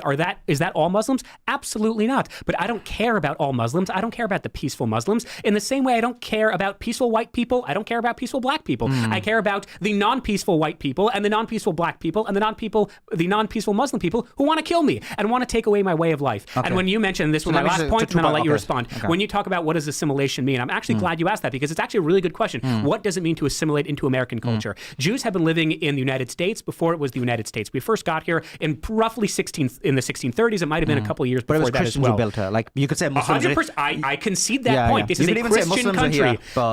This is a Christian country, and it is a very good thing that the Department of Homeland Security, for example, on their Twitter account, doesn't say Happy Holidays, but they say Merry Christmas, and they talk about Jesus as the Lord and Savior. That's a very, very good thing. Now, in 1790, President George Washington writes a letter to the largest Jewish community in the United States at the time, to the Jewish community of Newport, Rhode Island. And in this letter, and by the way, the synagogue still exists. It's the Toro Synagogue. You can go there. And in this letter, he says, quote, bigotry will be granted no sanction and persecution no assistance. And he tells the Jews, we want you to come into the United States and practice your Abrahamic belief as children of Abraham. And we want this to be a pluralistic and religiously tolerant society, so long long as you adapt to American values, which is why Americans, you mentioned a Jewish power post-World War II, which is interesting because Americans, American Jews in particular, it's true, I wouldn't say we built the country because there weren't that many of us, but in every facet of American life, we've been part of it. Robert Oppenheimer, which great Christopher Nolan movie, he was Jewish. Albert Einstein, he was Jewish. Like, Jews were very proud of the fact that we've contributed to American life, and Muslims should also do the same thing, and Christians should do the exact same thing, although Christians obviously have been doing that for hundreds of years.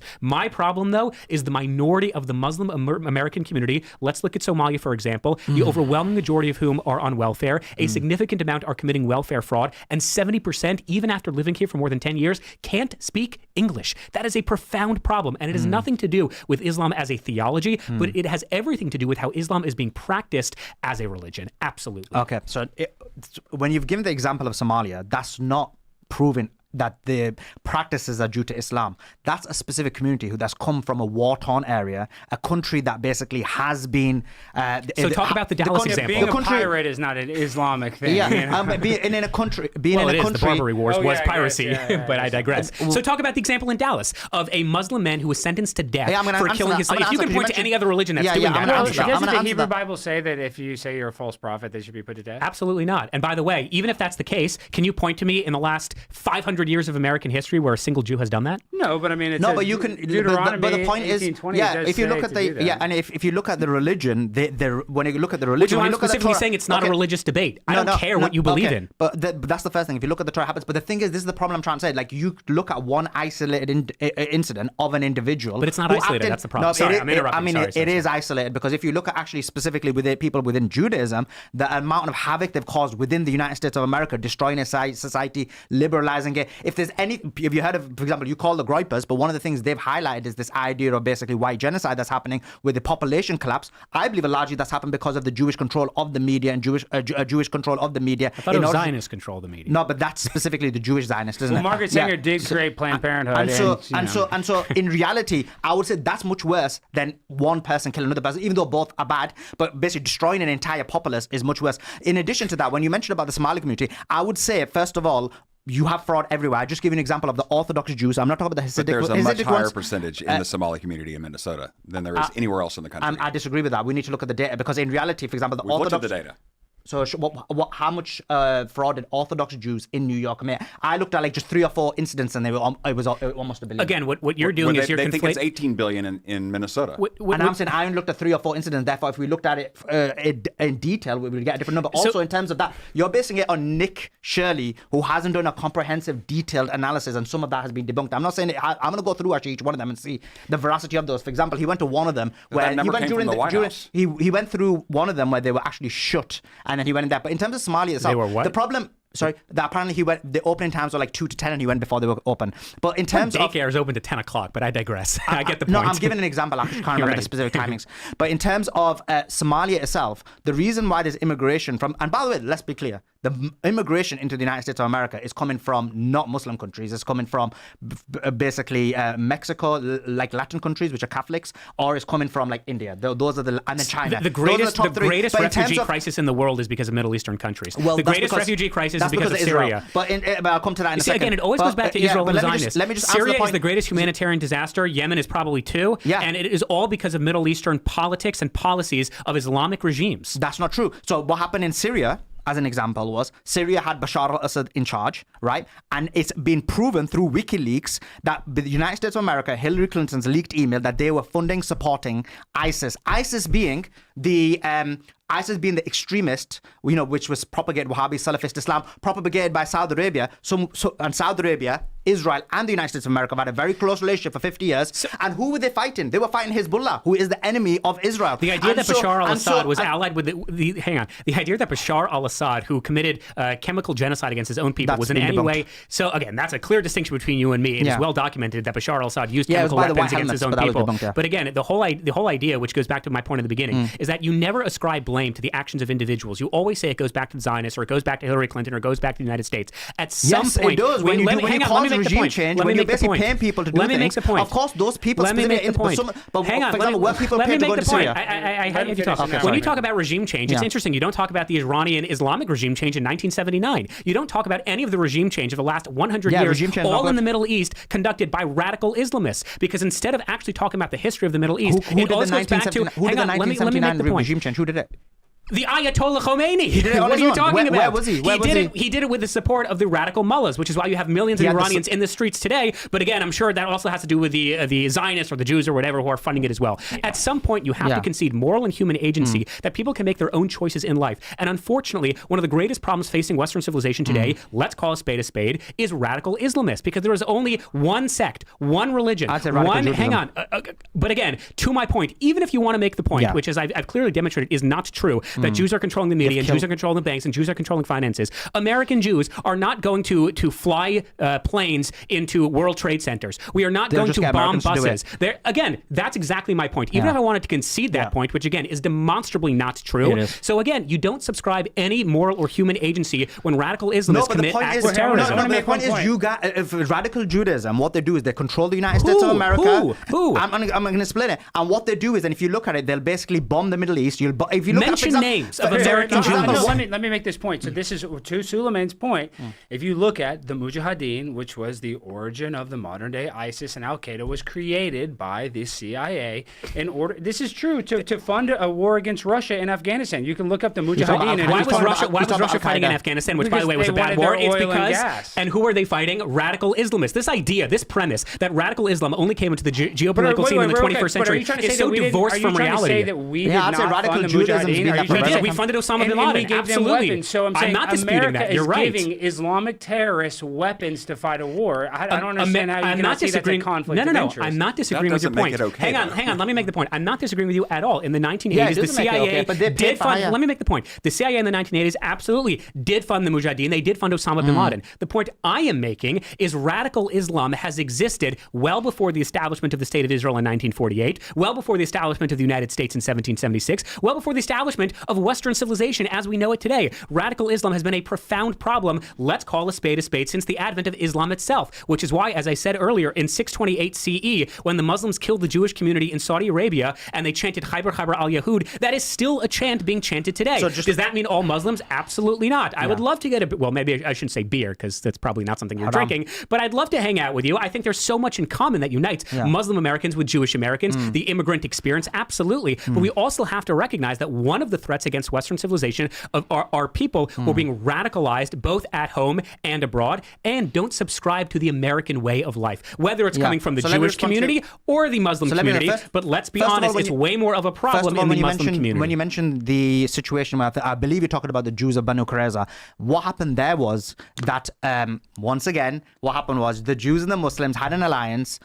Then the Jewish people of Banu Qurayza betrayed the Muslims, tried to get them killed, and what did they do? They basically killed only the fighting men. So that was a punishment for betraying them to try and get them killed. So that's actually what happened there. You could disagree with it or not, but that's what happened. Betrayal, unfortunately, happens a lot. Now, in terms of the second point you made, it's the other way around. When you look at the biggest threat to Western civilization is Jewish extremism. This idea, this notion that they're forcing Western society or Western countries to fight wars for them. They're destroying the economy in these societies. And if you look at it, as you mentioned, disproportionately, right? And I would say overwhelmingly disproportionately, Jewish people control the media, they control politics, they control all aspects of life. And what that results in is, as I said, something you've not even spoke about because it's a major issue.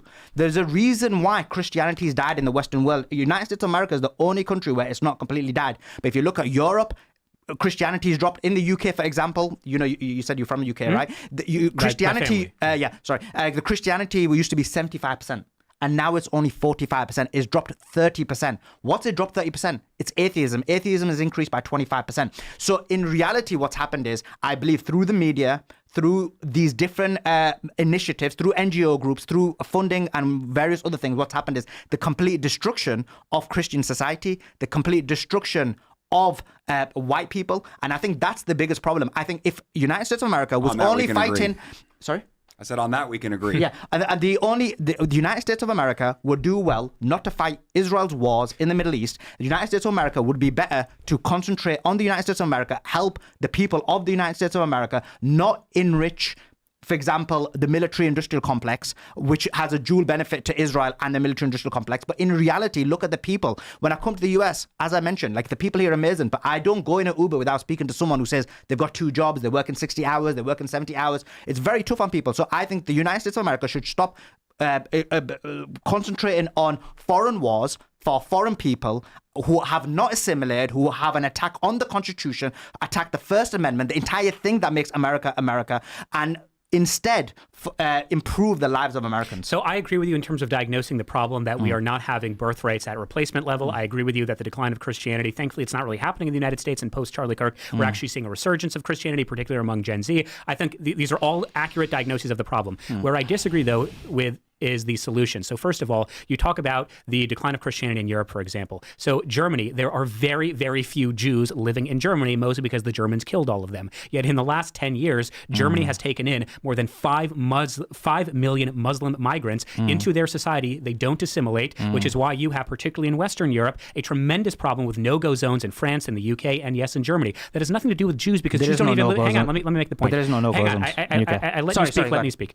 That has nothing to do with Jews because there are no Jews living in Germany. It has to do with policymakers, globalists, and leftists. And I think we can all agree with that. So I agree with you in terms of diagnosing the problem, but I think you're wildly wrong when it comes to who is to blame and what to do about it. The second point is I agree with you. Well, let me say the second point, and then I'll let you respond. Remind me the points I'll forget. Okay.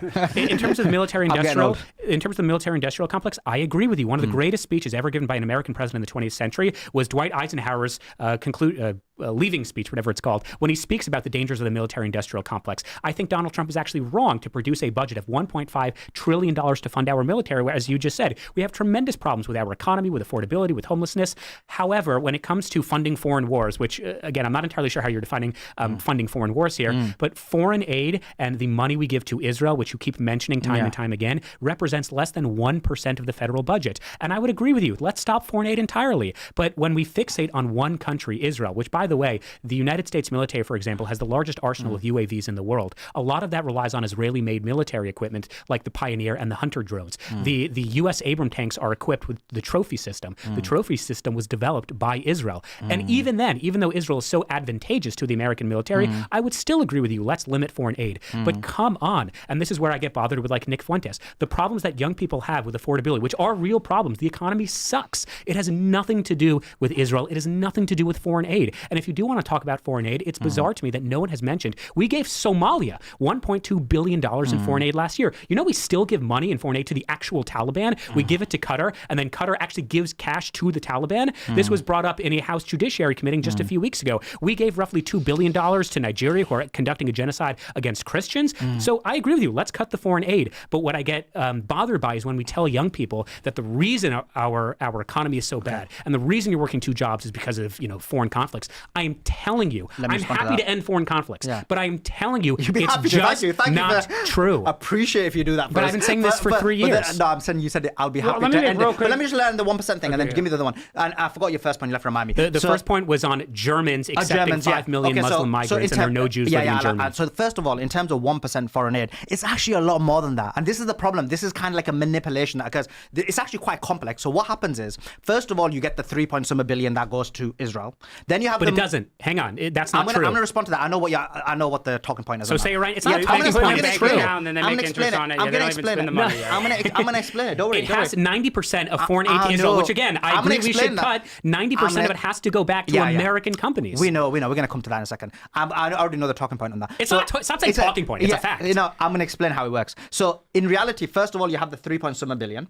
Then you have the money that goes to Egypt. Then you have the money that goes to Jordan. All this money is really going for Israel's security. It's not true because and in the addition ECA... to that, you need to know. Sorry, you're right. Okay, and then the other thing is, in terms of the money that goes into Israel, that's not counting the fact that when Israel's in war, which a lot of times they're always in war, is they give additional money. So, for example, during the Biden administration, 2024, they gave about $20 billion additional. During Trump's administration, up until the ceasefire, they'd given $28 billion. That doesn't even count the fact that during, for example, the 12-day war, even before that, even after that, they were replenishing Israel's defense systems. It's why Netanyahu didn't want to go to war, because he's like, flip, we got destroyed by Iran, we needed more defense missiles. And so he needed more THAAD. They need more Arrow 3, they need Arrow 2. United States of America. United States of America was sending the THAADs. In addition to that, you basically have it where during the 12-day war, United States of America was spending money in terms of, from a military perspective, they were helping them with the refueling, they were helping them with all other aspects. They were compensating, other countries were helping United States of Israel during because really the 12-day war was the world against Iran, because you had basically, you had Qatar on your side, you had, you guys hate Qatar, but you love them when they're on your side, which they always are almost.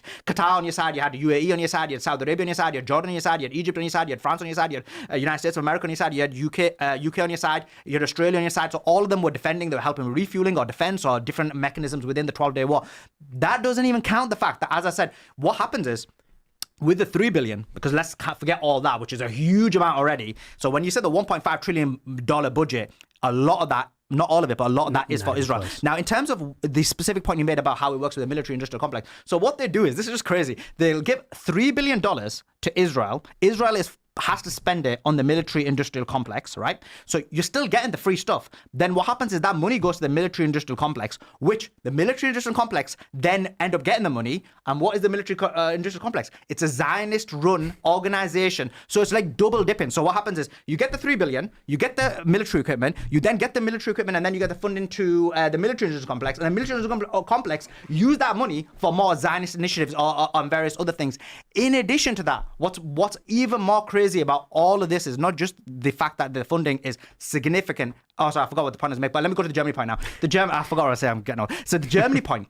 With Germany, yes, there isn't many Jews there. That doesn't mean that they don't run things. You see Germany now, they are completely subservient to the Zionists. You looked at the way they acted during the Israel-Gaza conflict. You look at it now in terms of the position on anti-Semitism. It's one of the few places in the world, a lot of the European countries, but one of the few European countries which is very strict on Holocaust denial, which in my view, like, you can agree with the numbers in the Holocaust or disagree. It should be just a rational conversation that people have. And the reason why it becomes a big topic is because of the censorious nature of the conversation. And so when you talk about, for example, Nick Fuentes, what was the point you made about Nick? Is when you're telling young people the reason you can't have a job, the reason you can't afford is because of foreign conflict. What he's done is he's highlighted the issue, he's raised awareness, and now they put plans in place to ensure that, for example, they get America First candidates who succeed. But when you don't diagnose the problem, then people are blind to it, and that's what's been happening for a very long time. Well, let me make one quick point, then just go. And Shabbos, I do agree. That's why Benjamin Netanyahu is saying for 10 years that we don't need this money, but he doesn't need that $3 billion because he knows that our intelligence agencies and the CIA and Mossad are basically work together. So in a way, our militaries, I would say, are very linked up. So he knows that at the end of the day, if they need weapons or something, that they're going to get it. And with that being said, I think Israel can defend itself. I think a perfect example is when Benjamin Netanyahu gave a golden pager to President Donald Trump, which I kind of interpret that a little bit as a threat. But my point is they're giving bombs to random guys and blowing people up. So I'm saying Israel is not this, they're not that weak. They're pretty strong, powerful. I agree, which is why anytime I've met with Israeli officials, like I actually had a meeting once, I mean, not just with me, but with Prime Minister Bibi, and I said, you should not take American foreign aid. He was in New York meeting with Trump, and they had an event with like young American Jewish students. It's not like some conspiracy. I called Bibi and said, hey, you gotta quit the foreign aid. By the way, the ex-head of the CIA, the ex-head of Mossad, he had an event a couple months ago because he wrote a book, which I went to, and he also gave out golden pagers to everyone, which I also thought was like, what's the implication of this? We know the implication. Yeah, exactly. You didn't get one, did you, Stein? No. Let's just say there's a reason there's an Israeli flag. But love you. Right. Sorry. Need the 7K. But again, when you talk about, well, the Zionists control Germany, the Zionists are controlling the military-industrial complex. What you are doing is you're not arguing to the point that we have alliances with countries all over the world, which is why if you look at the Federalist Papers, for example, is replete. In fact, the most common term in the Federalist Papers is common defense. It talks about the importance of having military alliances that defend American interests, right? Thomas Jefferson, again, I keep going back to President Jefferson because he was the first president to recognize that we live, unfortunately, in a world that is quite dangerous. So it is advantageous to advance American interests, not only domestically here at home, but also across the world, which is, again, I keep going back to the Barbary War because it really demonstrates that that America first does not mean America alone. So, for example, we have a multi-billion-dollar base in South Korea that we're spending money on every single year. We have a multi-billion-dollar base in Japan. We have a multi-billion-dollar base in Qatar. We have a multi-billion-dollar base in Germany. But no one talks about those things because we recognize it's advantageous to have outposts of Western American democracy in those places. Yet let me make the point. The only country that we fixate on, and again, I keep going back to this point of I agree with you, let's cut the foreign aid, but it's a little silly when we only focus. Hang on. No, by just asking you, just for you to elucidate, not just the aid, but also the military support. Also, all the extension of the money. I agree with also not physically defending them. No, so that's because not like let me explain. And that's why I always knew what the plan was. You're not letting me finish because I believe we support our allies if they're advancing American interests. So, for example, we've given I think $300 billion to Ukraine in the last 4 or 5 years alone. It's interesting. It's interesting that you talk about Israel all the time. You didn't even mention Ukraine, which vastly overweighs how much Israel has gotten since its existence. I'm against that as well. What I would say, but you're only against it because I brought it up. Because again, I brought we only many talk times. about one obsessive country. Person. If I was talking to pro-Ukraine I am pro-Ukrainian. I am pro-Taiwanese. I'm pro any country that advances American hegemony and an American military dominance anywhere in the world. Does that mean that they can only be, like Ukraine, exclusively reliant on one country? Absolutely not. So which is why I support America supporting the Ukrainian military, not to the tune of $300 billion, because I think if we only allow the Ukrainians to be reliant on another country, they will never be self-sufficient, which is why the regime change in countries like Iraq or Afghanistan never worked, because the Afghani army, the Iraqi army, were incompetent. They were never able to use American military equipment because they were literally high the entire time. So I believe in advancing American military interests. At this point in time, one of our greatest adversaries is Iran. Iran tried assassinating President Trump, which is why President Trump said in the White House, actually, in the Oval Office, you can deny it, but you have to tell President Trump why he's wrong on this, where he actually left instructions in case he was killed. We know for a fact that Iran was behind the 1983 Beirut bombing, which killed 243 U.S. Marines, which again, no one talks about. We don't talk about the fact that Israel is the only country that is fighting Islamists, and that actually kills Hezbollah fighters, for example, that are on the FBI's most wanted. There was a senior Hezbollah leader who was in charge of another embassy bombing. I'm forgetting his name in a second, but I'll look it up. Israel killed him last year. He had a $5 million bounty from the United States government, and Israel did it for free. So does that mean Israel can exclusively be reliant on American military? Absolutely not. But let's be honest with ourselves. Israel, in many cases, does advance American interests, and I'm happy to hear arguments that they don't, but unfortunately, all you're pointing to is this conspiratorial that Jews are controlling it, that the American military-industrial complex, which I have many problems with, are controlled by the Zionists. Which again, I'm not sure why you're making that case that they're in the pocket of Zionists when they support a whole host of countries, which is why they're the military-industrial complex, which we should talk about. It's a problem, but stop fixating on one country. And again, the last point I'll make, and then I'll stop talking, is even if I were to take all of your numbers into consideration, which is true, the $16 billion authored by President Biden and the roughly $20 billion authored by President Trump, even though a significant amount of that still has to be spent on American military technology, even if we were to take all of those numbers into consideration, you are still talking about a fraction of a fraction. So I agree with you. We are spending way too much. We spend $7 trillion of our federal budget every single year. The problem we face in our country, which I'm American. I don't know if you have American citizenship, but I've lived here my whole life. This is my country. I was born here. I'm going to die here. The problems we face in our economy have very, very little to do with how we interact with foreign countries. It just doesn't. The biggest problem we have, are our entitlement programs, Social Security, welfare. Thank you for bringing that back domestically. We have devolved into a conversation about foreign policy in the Middle East, and that's not at all what we came here to talk about. Respond to that. Let's talk about America. We just had an election that talked about, but let me just respond to him. One of the big issues. Hang on, you've had a lot of time to speak. It's two against one. It is two against one. But I've not had as much time. So let me say something here. We just had an election where one of the big themes was, no more foreign entanglements in these forever wars, not funding these forever wars. And I think at least in my party, the Republican Party, that the majority of Republicans do agree with that. We support President Trump in that. And look, he has done a few things globally, but it's been very limited compared to many of his predecessors. And I think Americans support that and appreciate that about Donald Trump. The 1.5 trillion, I don't know, that's up for debate. We can talk about that further. I think sometimes Trump says things that are, it's all part of a negotiation or something else is going on that we're not aware of. But what I want to focus on is really like, what are we doing that is America first, right? That is the movement that I associate with, focusing on what does it mean to be an American, what is happening in our culture, what is happening in our society, our cities. And I think generally speaking, the majority of Americans are looking around saying, things have changed dramatically in the last, 20 or 30 years. And you could point to, well, we were involved in Somalia, under the Clinton administration, and they brought a bunch of Somalis in, and that was wrong. We shouldn't have done that. We've allowed, during the Biden administration, we allowed 20 million illegal aliens to come over, which, by the way, were not majority Mexicans. They were from 150 different countries.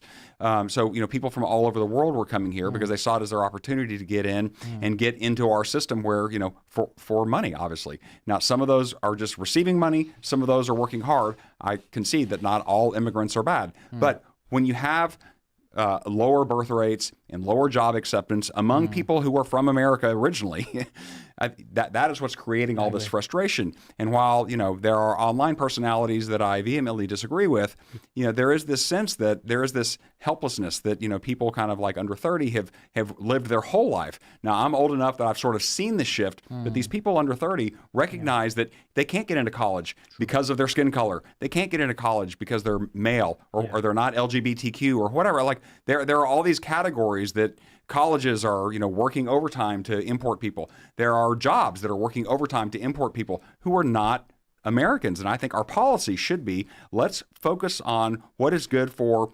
Americans. And there's not enough people doing that. I think there's not enough politicians willing to do that.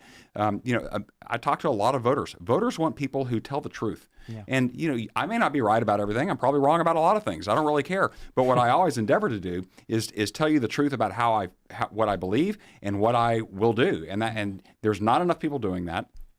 And this notion that we're just going to, admit the whole world into America. I mean, we've let roughly, in the last 60 years, we've let in roughly 100 million people into America who are not Americans. They're still not Americans. I mean, you talked about, a generation of Somalis who've been here for 20 years. They still don't speak any English. I mean, so this is the problem. Letting in a couple immigrants here and there, I think most people are okay with that. And I think historically that has proven to be okay. But the problem is there has been a rapid acceleration in the last, call it generation or two, where we've let in so many that we are witnessing in real time the destruction of our culture, the same way Western Europe is also losing its culture, I would argue. I mean, letting in millions of, predominantly Muslims there. That is the predominant, immigrant in Western Europe. We are watching in real time the destruction. The destruction of their culture, and I think most people don't want that to happen here. So I agree with you. I'm just making this one point because everybody's like, Alex looks in deep thought, but this is for Shabbos, because it was talking about back to the military-industrial complex. I think you and I both agree that the IDF is a very good military, right? They're strong military. Who? The IDF. I'm just saying I think that's kind of just understood. And this is what frustrates me because, obviously I support Israel, but this is what frustrates me is that when I have to do these debates, the IDF is arguably one of the best militaries in the world, but then you look at the civilian casualty rate in Gaza, it's 84% civilian. So it's not 84. That's not a real That's number. The IDF. The IDF says that number. No. Okay, what they said. No. I'll explain the statistic for you. But do you want me to do that now, or do you want to finish? Statistic. Yeah. And So then let me basically, respond to his But I'm saying, previous even point if and it's this close point. to 80, even if it's 60%, it's not even close to 80. Oh, come on. I'll tell you how. That's the IDF's number. Sorry, I don't want to. It's not the IDF's number, but I want to let you finish and then I'll respond. You can fact check me right now. It's not 84%. My point is, a lot of so you don't think any civilians die in Gaza? No, of course civilians died in Gaza. So that's what I'm saying. I just think if America was going and indiscriminately killing civilians, which that does happen in our wars, we killed civilians probably in Argentina in that invasion. I'm just saying, I think that's why people do have a frustration with Israel, and I think that's why young people, they look at TikTok, they see that, now it's bought, now it's totally changed, but you know what I mean? So I guess I get frustrated when I see a military that is an excellent military making, the world not necessarily a better place by killing civilians that really aren't Hamas. Sure. So first of all, again, I agree with you. The IDF is more than able and equipped to handle their own fights. Interestingly enough, Bibi has told President Trump we don't want American foreign aid, and President Trump, according to Jay Insider released this morning, has said, no, we need it. Yeah. Why? Because he actually doesn't want Israel to be competitive and competing against American military companies, which I think validates your point about the military-industrial complex. But again, I agree with you. I am America first. America first means we should advance, whether it's domestic policy or foreign policy, any policy if it helps Americans. Every single relationship we have with any country should be from the standpoint of, is this helping the American people, yes or no? Whether it's Israel, whether it's Ukraine, whether it's Taiwan, whether it's Japan, whether it's China or Russia, if this is going to help the American people, let's do it. And if it won't help the American people, let's not do it. In terms of the 84%, that number Would you comes fight from... for America? Sorry? Would you fight for America if they went against... Absolutely. In fact, not only have historically Jewish Americans fought for the United States... No, but what about if you've got family members on the other side died. Hang on. I'm registered for the draft right now. But what about if you had family members in the IDF? I'm registered for the draft but right now. Acknowledge that point. No. You said, would I fight for America? No, Not only would I fight for America, yes, and I'm very proud to do it. Had America called my question. What's the question? So, have you got family members in the IDF? I had a brother, yeah. Okay, so would you fight against him? If America called me to fight, absolutely. So you'd fight against your brother? As I've said numerous times, my loyalties is to the United States. But not your brothers? What do you mean, not my brothers? Because your brother was fighting for Israel. Do you agree with the Yeah, he forced did years ago. conscription, Yeah. Shabbos? Do you think that's okay that they In have the to- United States? No. We don't. Well, I mean, that's if we I'm have saying, a draft. should but we I'm have a saying forced the conscription? IDF does have forced conscription. I and I'm mean- anti-war, so I'm against forced conscription. Yeah, the problem is Israel's in a really shitty neighborhood, so they don't really have much of they don't have an excuse, which is why neighborhood they South Korea created. has the same thing, because when your neighbor is fucking North Korea, you don't really have any options, which is why actually some of the most, badass women on planet Earth are actually Israeli women who serve in the IDF, having these, massive machine guns as they're going to the supermarket. But absolutely, again, this is why I kind of hate how the Twitterverse has dumbed down our nuance of political disagreement. My loyalties are to the United States. And a lot of people watching will say, oh, well, your name is Shabbos Kestenbaum when you wear a kippah. Yeah, no shit. But I think people it's have complex when there's a lot of but I'm telling American you as Jews fact. who serve for Israel. That's the problem. And there are lots of American Jews who serve for America. So I'm telling you as fact. There Yeah. are Jews who live all over the world. There are Jews who fought for England. There are Jews who I'm fought talking for about India. American citizens. And I am telling you right Shabbos, now. I'm talking about American citizens. And I am telling you American who citizens. then serve for a foreign army. And I am telling you there are American Jewish citizens who fought for the United States. And we are proud to do so. We fought and died for this country. And we will continue to fight American and die Muslims for... who fought for the I agree American with army you. as well. We're not in disagreement here. I think you're trying to get me like on a gotcha question. I'm not trying to get gotcha. I'm trying to explain to you the problem you have with the dual allegiance issue and why this is important. There's a few points. I need to respond. But if you want to make that point, because again, I wanted to answer Yeah. your question, Alex, but if you want to make that point, then you also have to contend with the fact that in England, for example, between 2012 and 2021, there were more British Muslims who served ISIS than served the UK Home Army. That's in terms of numbers. I need to double check that. Again, you can fact check it right now. Anyway, so if you want to talk about Jewish allegiance, even though we fought for America in every single war, but you don't want to talk about the actual point of this debate, which is radical Islam, I think it's a little disingenuous. No, but then what it shows is radical Judaism, that they're basically serving a foreign nation. You keep saying in terms of what you mentioned, I agree with you, by the way. I think immigration is a major issue, and immigration, when you allow a large number of people into the country, it actually harms the working class. It's the rich billionaire class who want cheap labor into the country, and then what happens is the working class people, the working class Americans struggle. So I agree with you about immigration. In terms of your point, in terms of the military, the issue you've got is from the military perspective, like I said, you've basically ignored the fact that all the money that's been spent on Israel and other issues. In terms of Ukraine, the issue is that you support, and this is the problem, that you support another example of a war that is a military industrial complex war.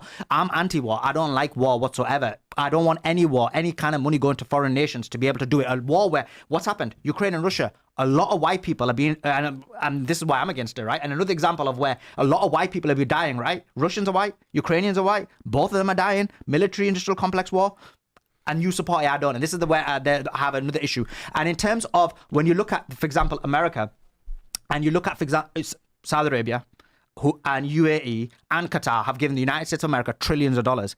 Despite them giving the US so much money, trillions, they basically make sure, and this is basically embarrassment for them actually, the fact that they get much worse military equipment than Israel. Israel gets better F-35 than even the Saudis, even though Saudis paying them and Israel is receiving the money. It just shows the dominant control that they have. And in terms of Gaza, I think he made a very astute point, which is this, that in reality, when you look at the number of innocent civilians that have died in Gaza, it is unbelievable. And what Israel has shown through certain specific attacks, and I think that's what he was mentioning, is you look at the pager attack, or you look at, for example, when Ismail Haniyeh was killed, or you look at, for example, when Hassan Nasrallah was killed. Those were targeted, precise attacks which showed very good military capability, and yet we haven't seen the exact same thing in Gaza. And you've seen the disproportionate number. His figure of 87%, as far as I remember, was from the US State Department. It says it right here. Let me respond to 84%. And in addition to that, I actually think I think that figure's wrong. I'm with you. I think the real figure is about... Yeah, it's much higher. Yeah, it's 98%. When you look at the hundreds... I don't agree with the Hamas... what do you guys call it? The Hamas Gaza numbers. Hamas Ministry Gaza numbers. I think the numbers are much more higher. I think there's certain Lancelot and certain studies that believe it's a lot higher. And I think the numbers are a lot more higher. And I think when I look at the number of civilians that died, never mind died, injured, have been...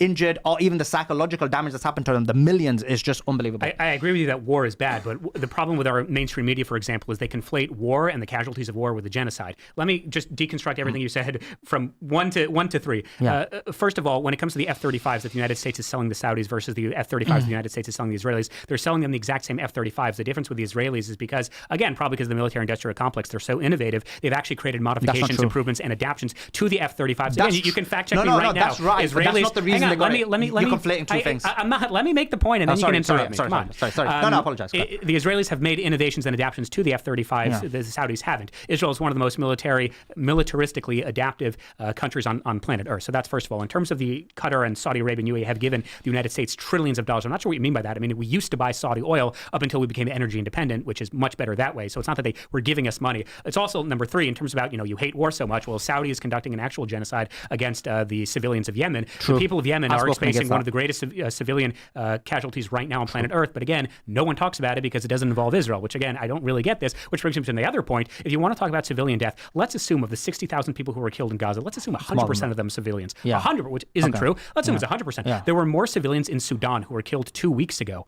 2 weeks ago, who were killed, than the entirety of the Gaza-Israel war. If you look at the Gaza-Israel war, it is 100% true. More civilians were killed in Sudan in 1 week, 2 weeks ago, than the entirety of the Gaza-Israel war since October 7th. If you want to talk about human casualties, if you look at all the wars happening right now, Israel-Gaza doesn't even crack in the top 10. Now, is it a terrible war where civilians are being killed? Absolutely. But it's interesting that the examples you talk about, Ismail Haniyeh, for example, where was Ismail Haniyeh? He was hiding out in a penthouse in Qatar. Where does Hamas hide out? Do they hide out in penthouses in Gaza? In Iran. Hang on. Excuse me, in Iran. You're right. You're absolutely right. He was killed in Iran, but his base was in Qatar at the Four Seasons before they kicked him out. But you're right. He was killed in Iran in a penthouse.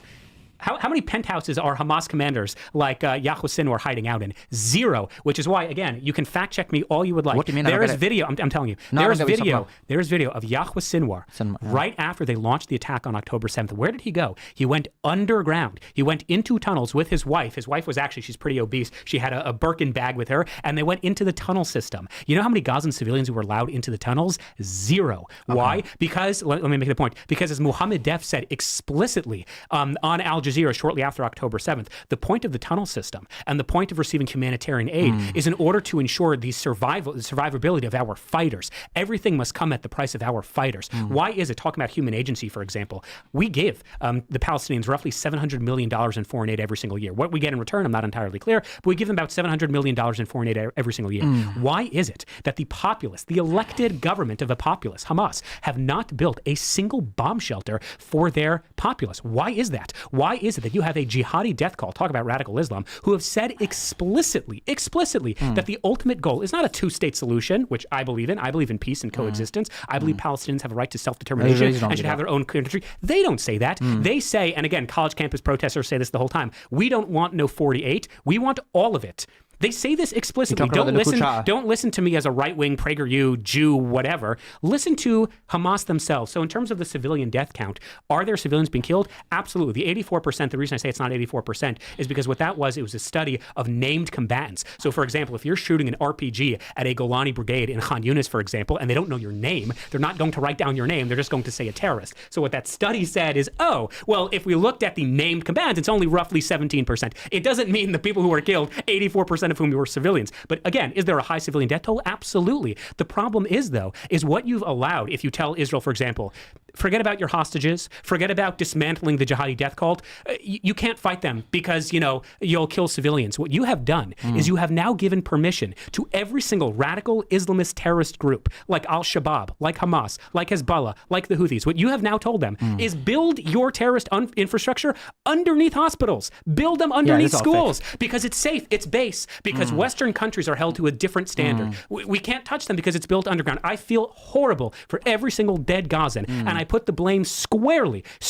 on the genocidal death cult who pillaged and burnt and killed every single Muslim and Jew and Christian they can find. If you don't want dead civilians, then newsflash, don't invade a sovereign country, kill 400 civilians at a music festival, and then say, well, we're hiding underneath hospitals, so you can't get us. That's not how war has ever been fought. No, I'm going to let you respond, and then we got 10 minutes, and we're all going to do a closure statement. But you did see there was an IDF soldier in trial saying that they were told to stand down on October 7th. No, okay, so I'm glad you brought that up. There should be a public... Let me respond. Hang on, this is like he brought up the point. Let me talk about October 7th. Let's you first, because this is So- just crazy. so- no, no, Like, no. you made so many points. So let me Okay, just let respond to him it. respond. Yeah, yeah. Well, let me you respond. just brought up No, the- but that's just a. Well, I'm not. It's not even that important. But the thing is, like, look. There's a lot of points you made there, so let me go through it. So first of all, there's been a huge number of civilian casualties. It's definitely not 60,000. In terms of Yahya Sinwar, it's interesting you mentioned Yahya Sinwar. How did he actually die? He died on the front lines. Would Netanyahu ever go on the front lines? No, he wouldn't. He Hang would on, just that's send not true. other That's people. not true. He did That not- is true. hang Let on. me finish. He did Let me not finish. die. Hey, You- why was he- almost He did die. everything you said was false. That's not true. And I waited for you to finish. Okay, right? it's categorically not false, almost but I'll respond everything you after. said was false, but I waited for you Well, to we're not finish. gonna have that much time to respond. We got less than 10 minutes. So let me be clear on this.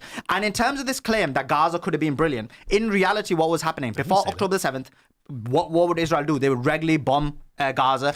200 people just in the West Bank were killed in 2023 before October the 7th. October the 7th itself was specifically a military operation which went wrong. There was specifically a directive to get Israeli military personnel and to basically swap them for Palestinian women and children that are held in Israeli prisons without any trial, who are basically hostages. The real death cult is the Israeli Zionist death cult, which murders, kills, which wants to go to war, which wants to kill and destroy as many countries as possible. And in terms of for example, and by the way, I disagree with Yahya Sinwar. I don't think he should have been on the front line. He should have been, for example, in a more safer place, because in reality, you can't have your leadership be decapitated. This is why Netanyahu makes sure he's not on the front line. He makes sure why his son's in Florida. In reality, when you look at these people in Qatar, they were there specifically based on the directive of Obama for negotiations. And when you look at specifically, they weren't living in, this is just New York Post, which is completely Zionist controlled, who literally make this claim that they were so rich billionaires. There's no evidence whatsoever that they were billionaires. They were living very, very simple lives. They didn't even give any money. The children didn't inherit anything. And many of their children, for example, Ismail Hania, many of his children, grandchildren, one also died in Gaza. In terms of the reason why Gaza was never rebuilt is because of regular bombing by Israel, regular destruction by Israel, even before October the 7th, ensuring that basically Israel had control over the land, sea, and air. If you don't have access to your own ports, if you haven't got access to your own basically ports, you haven't got access to your own borders, you don't have a land. Israel decided what went in and what went out. Even before October the 7th, they had them almost on a calorie diet. They never used to allow much stuff in there. Never mind the fact that when you look at specifically within Gaza, it's not about the tunnels. You saw, for example, specifically Palestinians being killed. You saw situations where there was gunshots to the head, gunshots to the heart of children. Children were being murdered. Children were being assassinated. This was a direct attempt to eradicate the entire population. And the reason is, and you mentioned Al-Shabaab, it's quite interesting you mentioned Al-Shabaab, because Al-Shabaab is, again, someone who has allegiance to Israel. They were against Hamas. They were basically very, and if you look at the clans within Gaza that are against Hamas, they specifically are not against Israel. So as an example, the Dogmash clan, which you probably know about, they basically had taken a British reporter as hostage. And what happened? Hamas negotiated his exit. And what that reporter said was, I was really astounded. These people live in Gaza, but they're not against Israel. They're against UK. And so it kind of shows you the psychology of these extremists within there, how for some reason you're in Gaza, you're basically being occupied and for some reason against it. Also, in terms of these claims about tunnels being under hospitals and mosques and these type of things in Gaza, this has all been debunked. There was these claims where this guy, the Harari, I believe his name is, or Higazi, he basically goes to a calendar and he's like, oh, look, this is his shifts. These are the shifts of the Hamas members. And it ended up being a calendar in Arabic, which said Monday, Tuesday, Wednesday, Thursday, Friday, Saturday, Sunday. So all of this is propaganda. You know who actually uses human shields? Israel, who has a Mossad headquarters in the center of Israel. Who actually uses human shields is Israel, where they have military bases very close to the human populace. And they did All have your points go back to Hannibal Israel. directive. But we're about Okay. to do a Because we're closing talking about statement. Israel, I'm debunking his All points. you've talked about the whole time is Because Israel. we're We're here to debunking talk their about points. Islam in America, and you're talking about Israel every chance you get. Yeah, no, because I'm debunking his points. Well, to be And fair, it's you two brought up against one.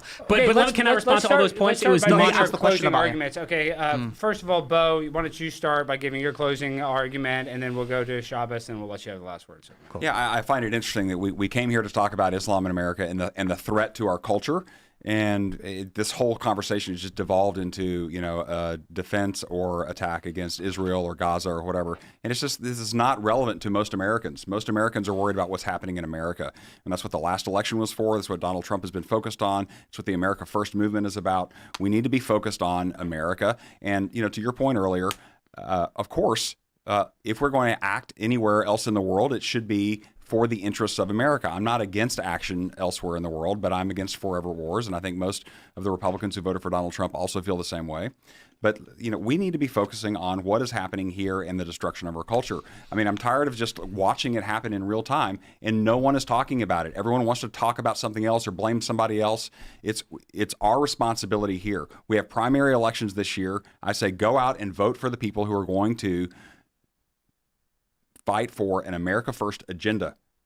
Predominantly. I mean, that is the most important thing that we can focus on right now. And, this allowing third worlders to come in and bring their centuries old, blood feuds into our country. I'm sorry. It's just time we put that aside and we focus on what's best for Americans. Sure. I mean, all the claims you made are demonstrably false, but this is for a different podcast for a different time. The reason I responded about Israel is because you brought up Israel first, which brings me to my real point, which is what Bo just said.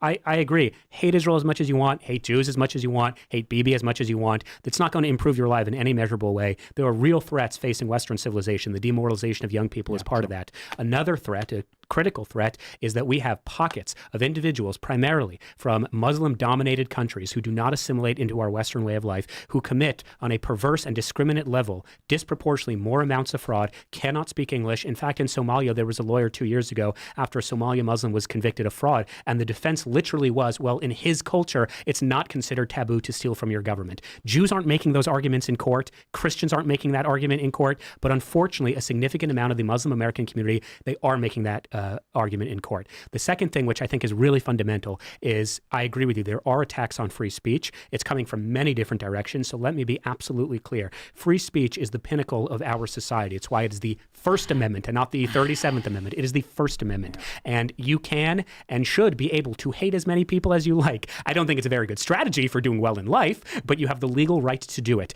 There's no such thing as hate speech. It doesn't exist. Hate speech is free speech. You can say the N-word. You could call me a kike. Again, I don't recommend it. I think it's just not being a good person. But legally, you can and you should, and you are absolutely be able to say it. The criticism somehow that Jews or Zionists, or whatever language you're using, are attacking free speech, are trying to censor people, that has been true, not with Zionism, but the way X was handled when it was run by leftists. X, thank God for Elon Musk, is a bastion of free speech. It's also a bastion of disinformation, but that's a different problem, and it should remain that way, which is why when you go on Twitter, for example, the only thing people seem to obsess about is Israel, which brings me to what Bo was saying. I think Israel, kind of like transgenderism, reminds me of Roman emperors or the Colosseum, where they would say, yeah, there are major problems facing our society, but let's just have the populace watch lions tear our soldiers apart because that'll distract them. I think Israel's a distraction. I think the trans stuff is a distraction. I think sports betting is kind of a distraction. We have real major issues in our country, but unfortunately, only like 2 or 3 issues are ever discussed because it's red meat and this is going to blow up online. Meanwhile, our communities of Christian, Bible-believing Americans are being, yes, invaded by a radical minority of people who do not share our views, who do not share our values. And I think you and I have a lot in common because we believe in the West. We believe in American emancipation and American values. But so many people we're bringing into our country don't, which brings me to my last point. Just yesterday, a federal district court ruled that it was improper to have released Mahmoud Khalil, and he needs to be redetained. And you can bookmark this. He will be deported back to Syria or Algeria, wherever the hell he came from. We'll see. It has nothing to do with speech. It has to do with the fact that he lied on his visa application. It has to do with the fact that he was the head of the Columbia University Apartheid Investment Coalition, which, forget about the fact that they handed out pamphlets to friends of mine on Columbia's campus encouraging support for Hamas. Forget about the fact they called for the eradication of Western civilization. They organized the riot of Hamilton Hall, where they took 2 Hispanic maintenance workers hostage. In fact, one of the maintenance workers is now suing Columbia University. They sent police officers to the hospital. They defaced and trespassed on private property. The fundamental issue with Mahmoud Khalil, which is indicative of a much larger problem, how in the fuck did Mahmoud Khalil get into this country? How is he a net positive in any measurable way? And we have a crazy broken immigration system. Thank God Donald Trump, Marco Rubio, Kirsty Noem are trying to reform this. But we have to really ask ourselves, who are we letting in? Why are we letting them in? And are they going to be a net positive to our country? There are many Muslims and many Jews and many Christians from different countries who are net positives. But unfortunately, there's a disproportionate amount of individuals coming from Muslim majority nations who are not net positives. Mahmoud Khalil, Mehdi Hassan, the list goes on. And I'm going to give you 2 minutes, but it is kind of weird that the 9/11 terrorists got citizenship after they died. Okay, go ahead. Okay, Yeah, so 2 minutes because we're about to. Okay, so just to respond, first of all, I agree with you that there needs to be a focus on America, and hence why you see in the Republican Party a big split. It's America first or Israel first. And that has completely been demonstrated in terms of the Republican Party. And I think what the Republican Party needs to move to is an America first model, which isn't going to war for foreign nations. Now, in terms of specifically what you said, one of the biggest problems we have with these extreme radical Zionists is the fact that they are destroying American values. But it's just that politicians know that they can't speak about it because they won't get elected. And so in reality, if you look at it, this direct attack on free speech, you look at, for example, let's take Mahmoud Khalil as an example. Mahmoud Khalil, he didn't partake in any kind of extremist act. He didn't support any kind of extremist organization. Marco Rubio was quite clear that the reason he's being deported is because of foreign influence or foreign reasons. In addition to that, the claims made about him working for UNRWA, he was working for UNRWA as an unpaid intern or whatever it is. He lied on so his in visa reality, application. he didn't. This is just basically what happened to Mahmoud Khalil in the Columbia was he was doing Shabbat dinners with Jews, so he didn't hate Jews. He was basically the negotiator between the university and the students. What's more American than that? Basically negotiating with people, discussing and dealing with each other. The only reason Mahmoud Khalil was taken out was because free speech, because they want to end any kind of conversation in universities. Same thing happened to Ramesa Oztak, same thing happened to Muhammad Tal, same thing happened to many other students. And worse than that, what they did was, and this is the worst thing, because universities are the place where you can disagree, where ideas and thoughts are made, and then people learn them, and then people progress, and then you change your ideas and views. You mentioned you were left wing, and then you became right wing. So people change their views and ideas through university. The thing is, what happened? Because of the Zionist control of the United States of America, where First Amendment has been hammered inside the United States of America, they basically deployed the IHRA definition in universities for universities to get funding, or for universities to get any kind of support, or for universities not to best be harmed by the US administration. They have to deploy the IHRA definition. What is the IHRA definition, you may ask? It is basically, if you say that the Jews killed Jesus, you will be expelled from university. You're not allowed to be studied. If you believe that basically is certain Jewish people have Jew loyalty, like for example, I do believe anyone who serves IDF has Jew loyalty, you will be deported. If you believe that, for example, Israel, the rules for Israel is different to another country, these are just dialogues we have. We just had a dialogue now. I think we don't hate each other, we don't dislike each other, we disagree with each other. But why would that, if I was in university, I would now be suspended, I would be expelled. This is the way of controlling people's minds. This is creating the chilling effect, the fear in the hearts of Americans that if you speak against them, if you speak against these radical people, that you will be expelled, you won't have a career. You saw the doxing of these students, what happened in, I can't remember what university, I think it was Harvard, with doxing of these students, their careers were taken away, their job application was taken away. This is to say that, look, either you comply, you don't have First Amendment rights. You can't speak. You can't think. If you are, you will be removed from the United States of America. You'll be deported. You'll be suspended from university. And now you're seeing this massive push towards, for example, within social media. You look at the head of Meta who said that they want to stop. They want to basically clamp down on anti-Semitism. There's this specific attack against anti-Semitism. Whereas if you look at it, people attack Islam all the time. People can make careers out of attacking Islam, no problem whatsoever. But when it comes to one specific group, it's not like that. And I think that there should be a consistency. You're talking about Israeli terrorism, but you're too scared to talk about that. But the thing is, all I want is consistency, and this is what we saw today. There wasn't consistency. That's the only thing I asked for. Whatever rules you apply, I'm going to respond then if you respond. Just have 30 seconds because the crew's got to go. We got to go. But 30 seconds. 30 seconds. 30 seconds. Okay, and then we'll all get some beers. Go back tomorrow. Okay, exactly. Well, Shabbat, haram. There you go. Very, very quickly. First of all, the idea that anti-Semitism is not a thing on the internet. Again, go on Twitter right now. The only thing that people obsess about is hating Israel. We spoke about America, but you keep bringing up Israel. I don't care about Israel. I agree with you. And I just want to mention the college campuses very, very quickly. In 2023, there was a Supreme Court case brought by Asian American students against Harvard University. Yeah. It turned out that Harvard University was actually ranking Asian American applicants based on their personalities. During the Supreme Court hearing, which was Students for Fair Admissions, it also turned out during the discovery process that Harvard University was de-ranking white Christian men in support of blacks and Hispanics. So there was documented cases of actual civil rights violations perpetrated by Harvard University. We sued Harvard University over their civil rights violations under Title VI of the Civil Rights Act. We were allowed by a judge, particularly discrimination against Jewish Americans, we were allowed by a judge based on the facts that we were presenting to actually go to trial. The first case of its kind pertaining to the discrimination of Jewish Americans on a college campus to be allowed to go to trial. So the idea that Harvard University, which was discriminating against Asian Americans, which was discriminating against white Christian men, which was also discriminating against Jewish Americans, is somehow somehow clamping down on free speech. Harvard University was ranked by the Foundation for Individual Rights and Expressions 4 years ago,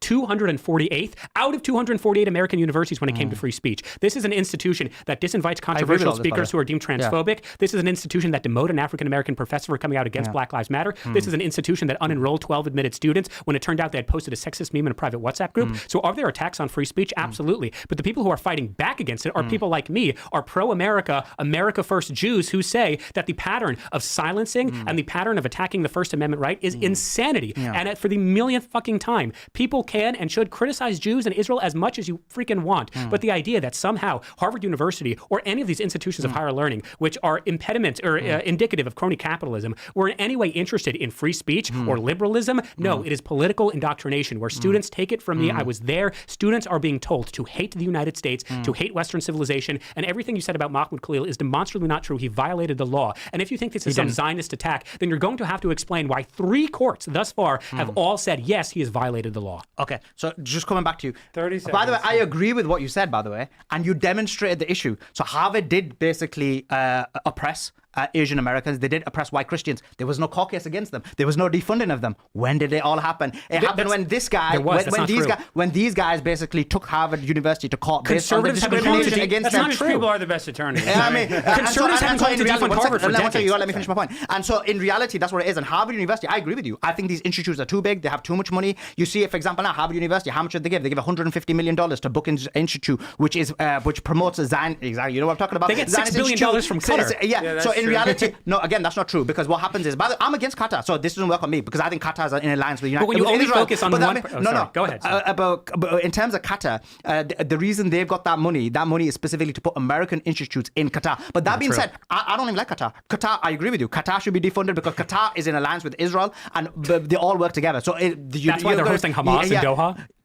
Based on the instruction of the United States of America. And so in terms of basically coming back to the universities, yes, Mahmoud Khalil did not break any law. That's why Marco Rubio in his document. Tell that to 3 U.S. court judges. I'm going to explain to you. So he literally said that no crime was committed. In reality, what it was is Rubio did it. The judges have all said he's committed a crime. Yeah, the judges, one judge basically went with him. Three courts. And one court went with him. But of course, because the Zionists control things. Okay, first of all, I just want to say that I believe that everybody in America, you may not know this because you're too focused. Right to protest, even if you're an illegal immigrant. So, that's kind of where I'm at. And I just want to make this one point because we do have to wrap things up. I love all my Jewish brothers and sisters. Sometimes I disagree with some of the stuff that Israel does, but sometimes I disagree with some of the stuff America does. So that's where I'm at. And when it comes to Islam, I think actually most Islamists are not actually violent. There are some that are violent. They give the rest a bad name. So really, I think it comes down to social engineering that's meant to make us, pit us against each other. So that's why I disagree with it. I think we need to find some common ground and love one another. And with all that being said, Shabbos Kestenbaum, we got Sulaiman Ahmed, Bo French, I'm Alex Stein. This has been the Culture War, and I know these guys need a round 2. Are you guys going to have a round 2? Let's do it. You guys need to have a round 2. Sure, friendly round 2. Yeah, we get along. Make sure to like, subscribe, share some clips. We love you. God bless Israel. Thank you for my $7,000, BB. Peace, guys.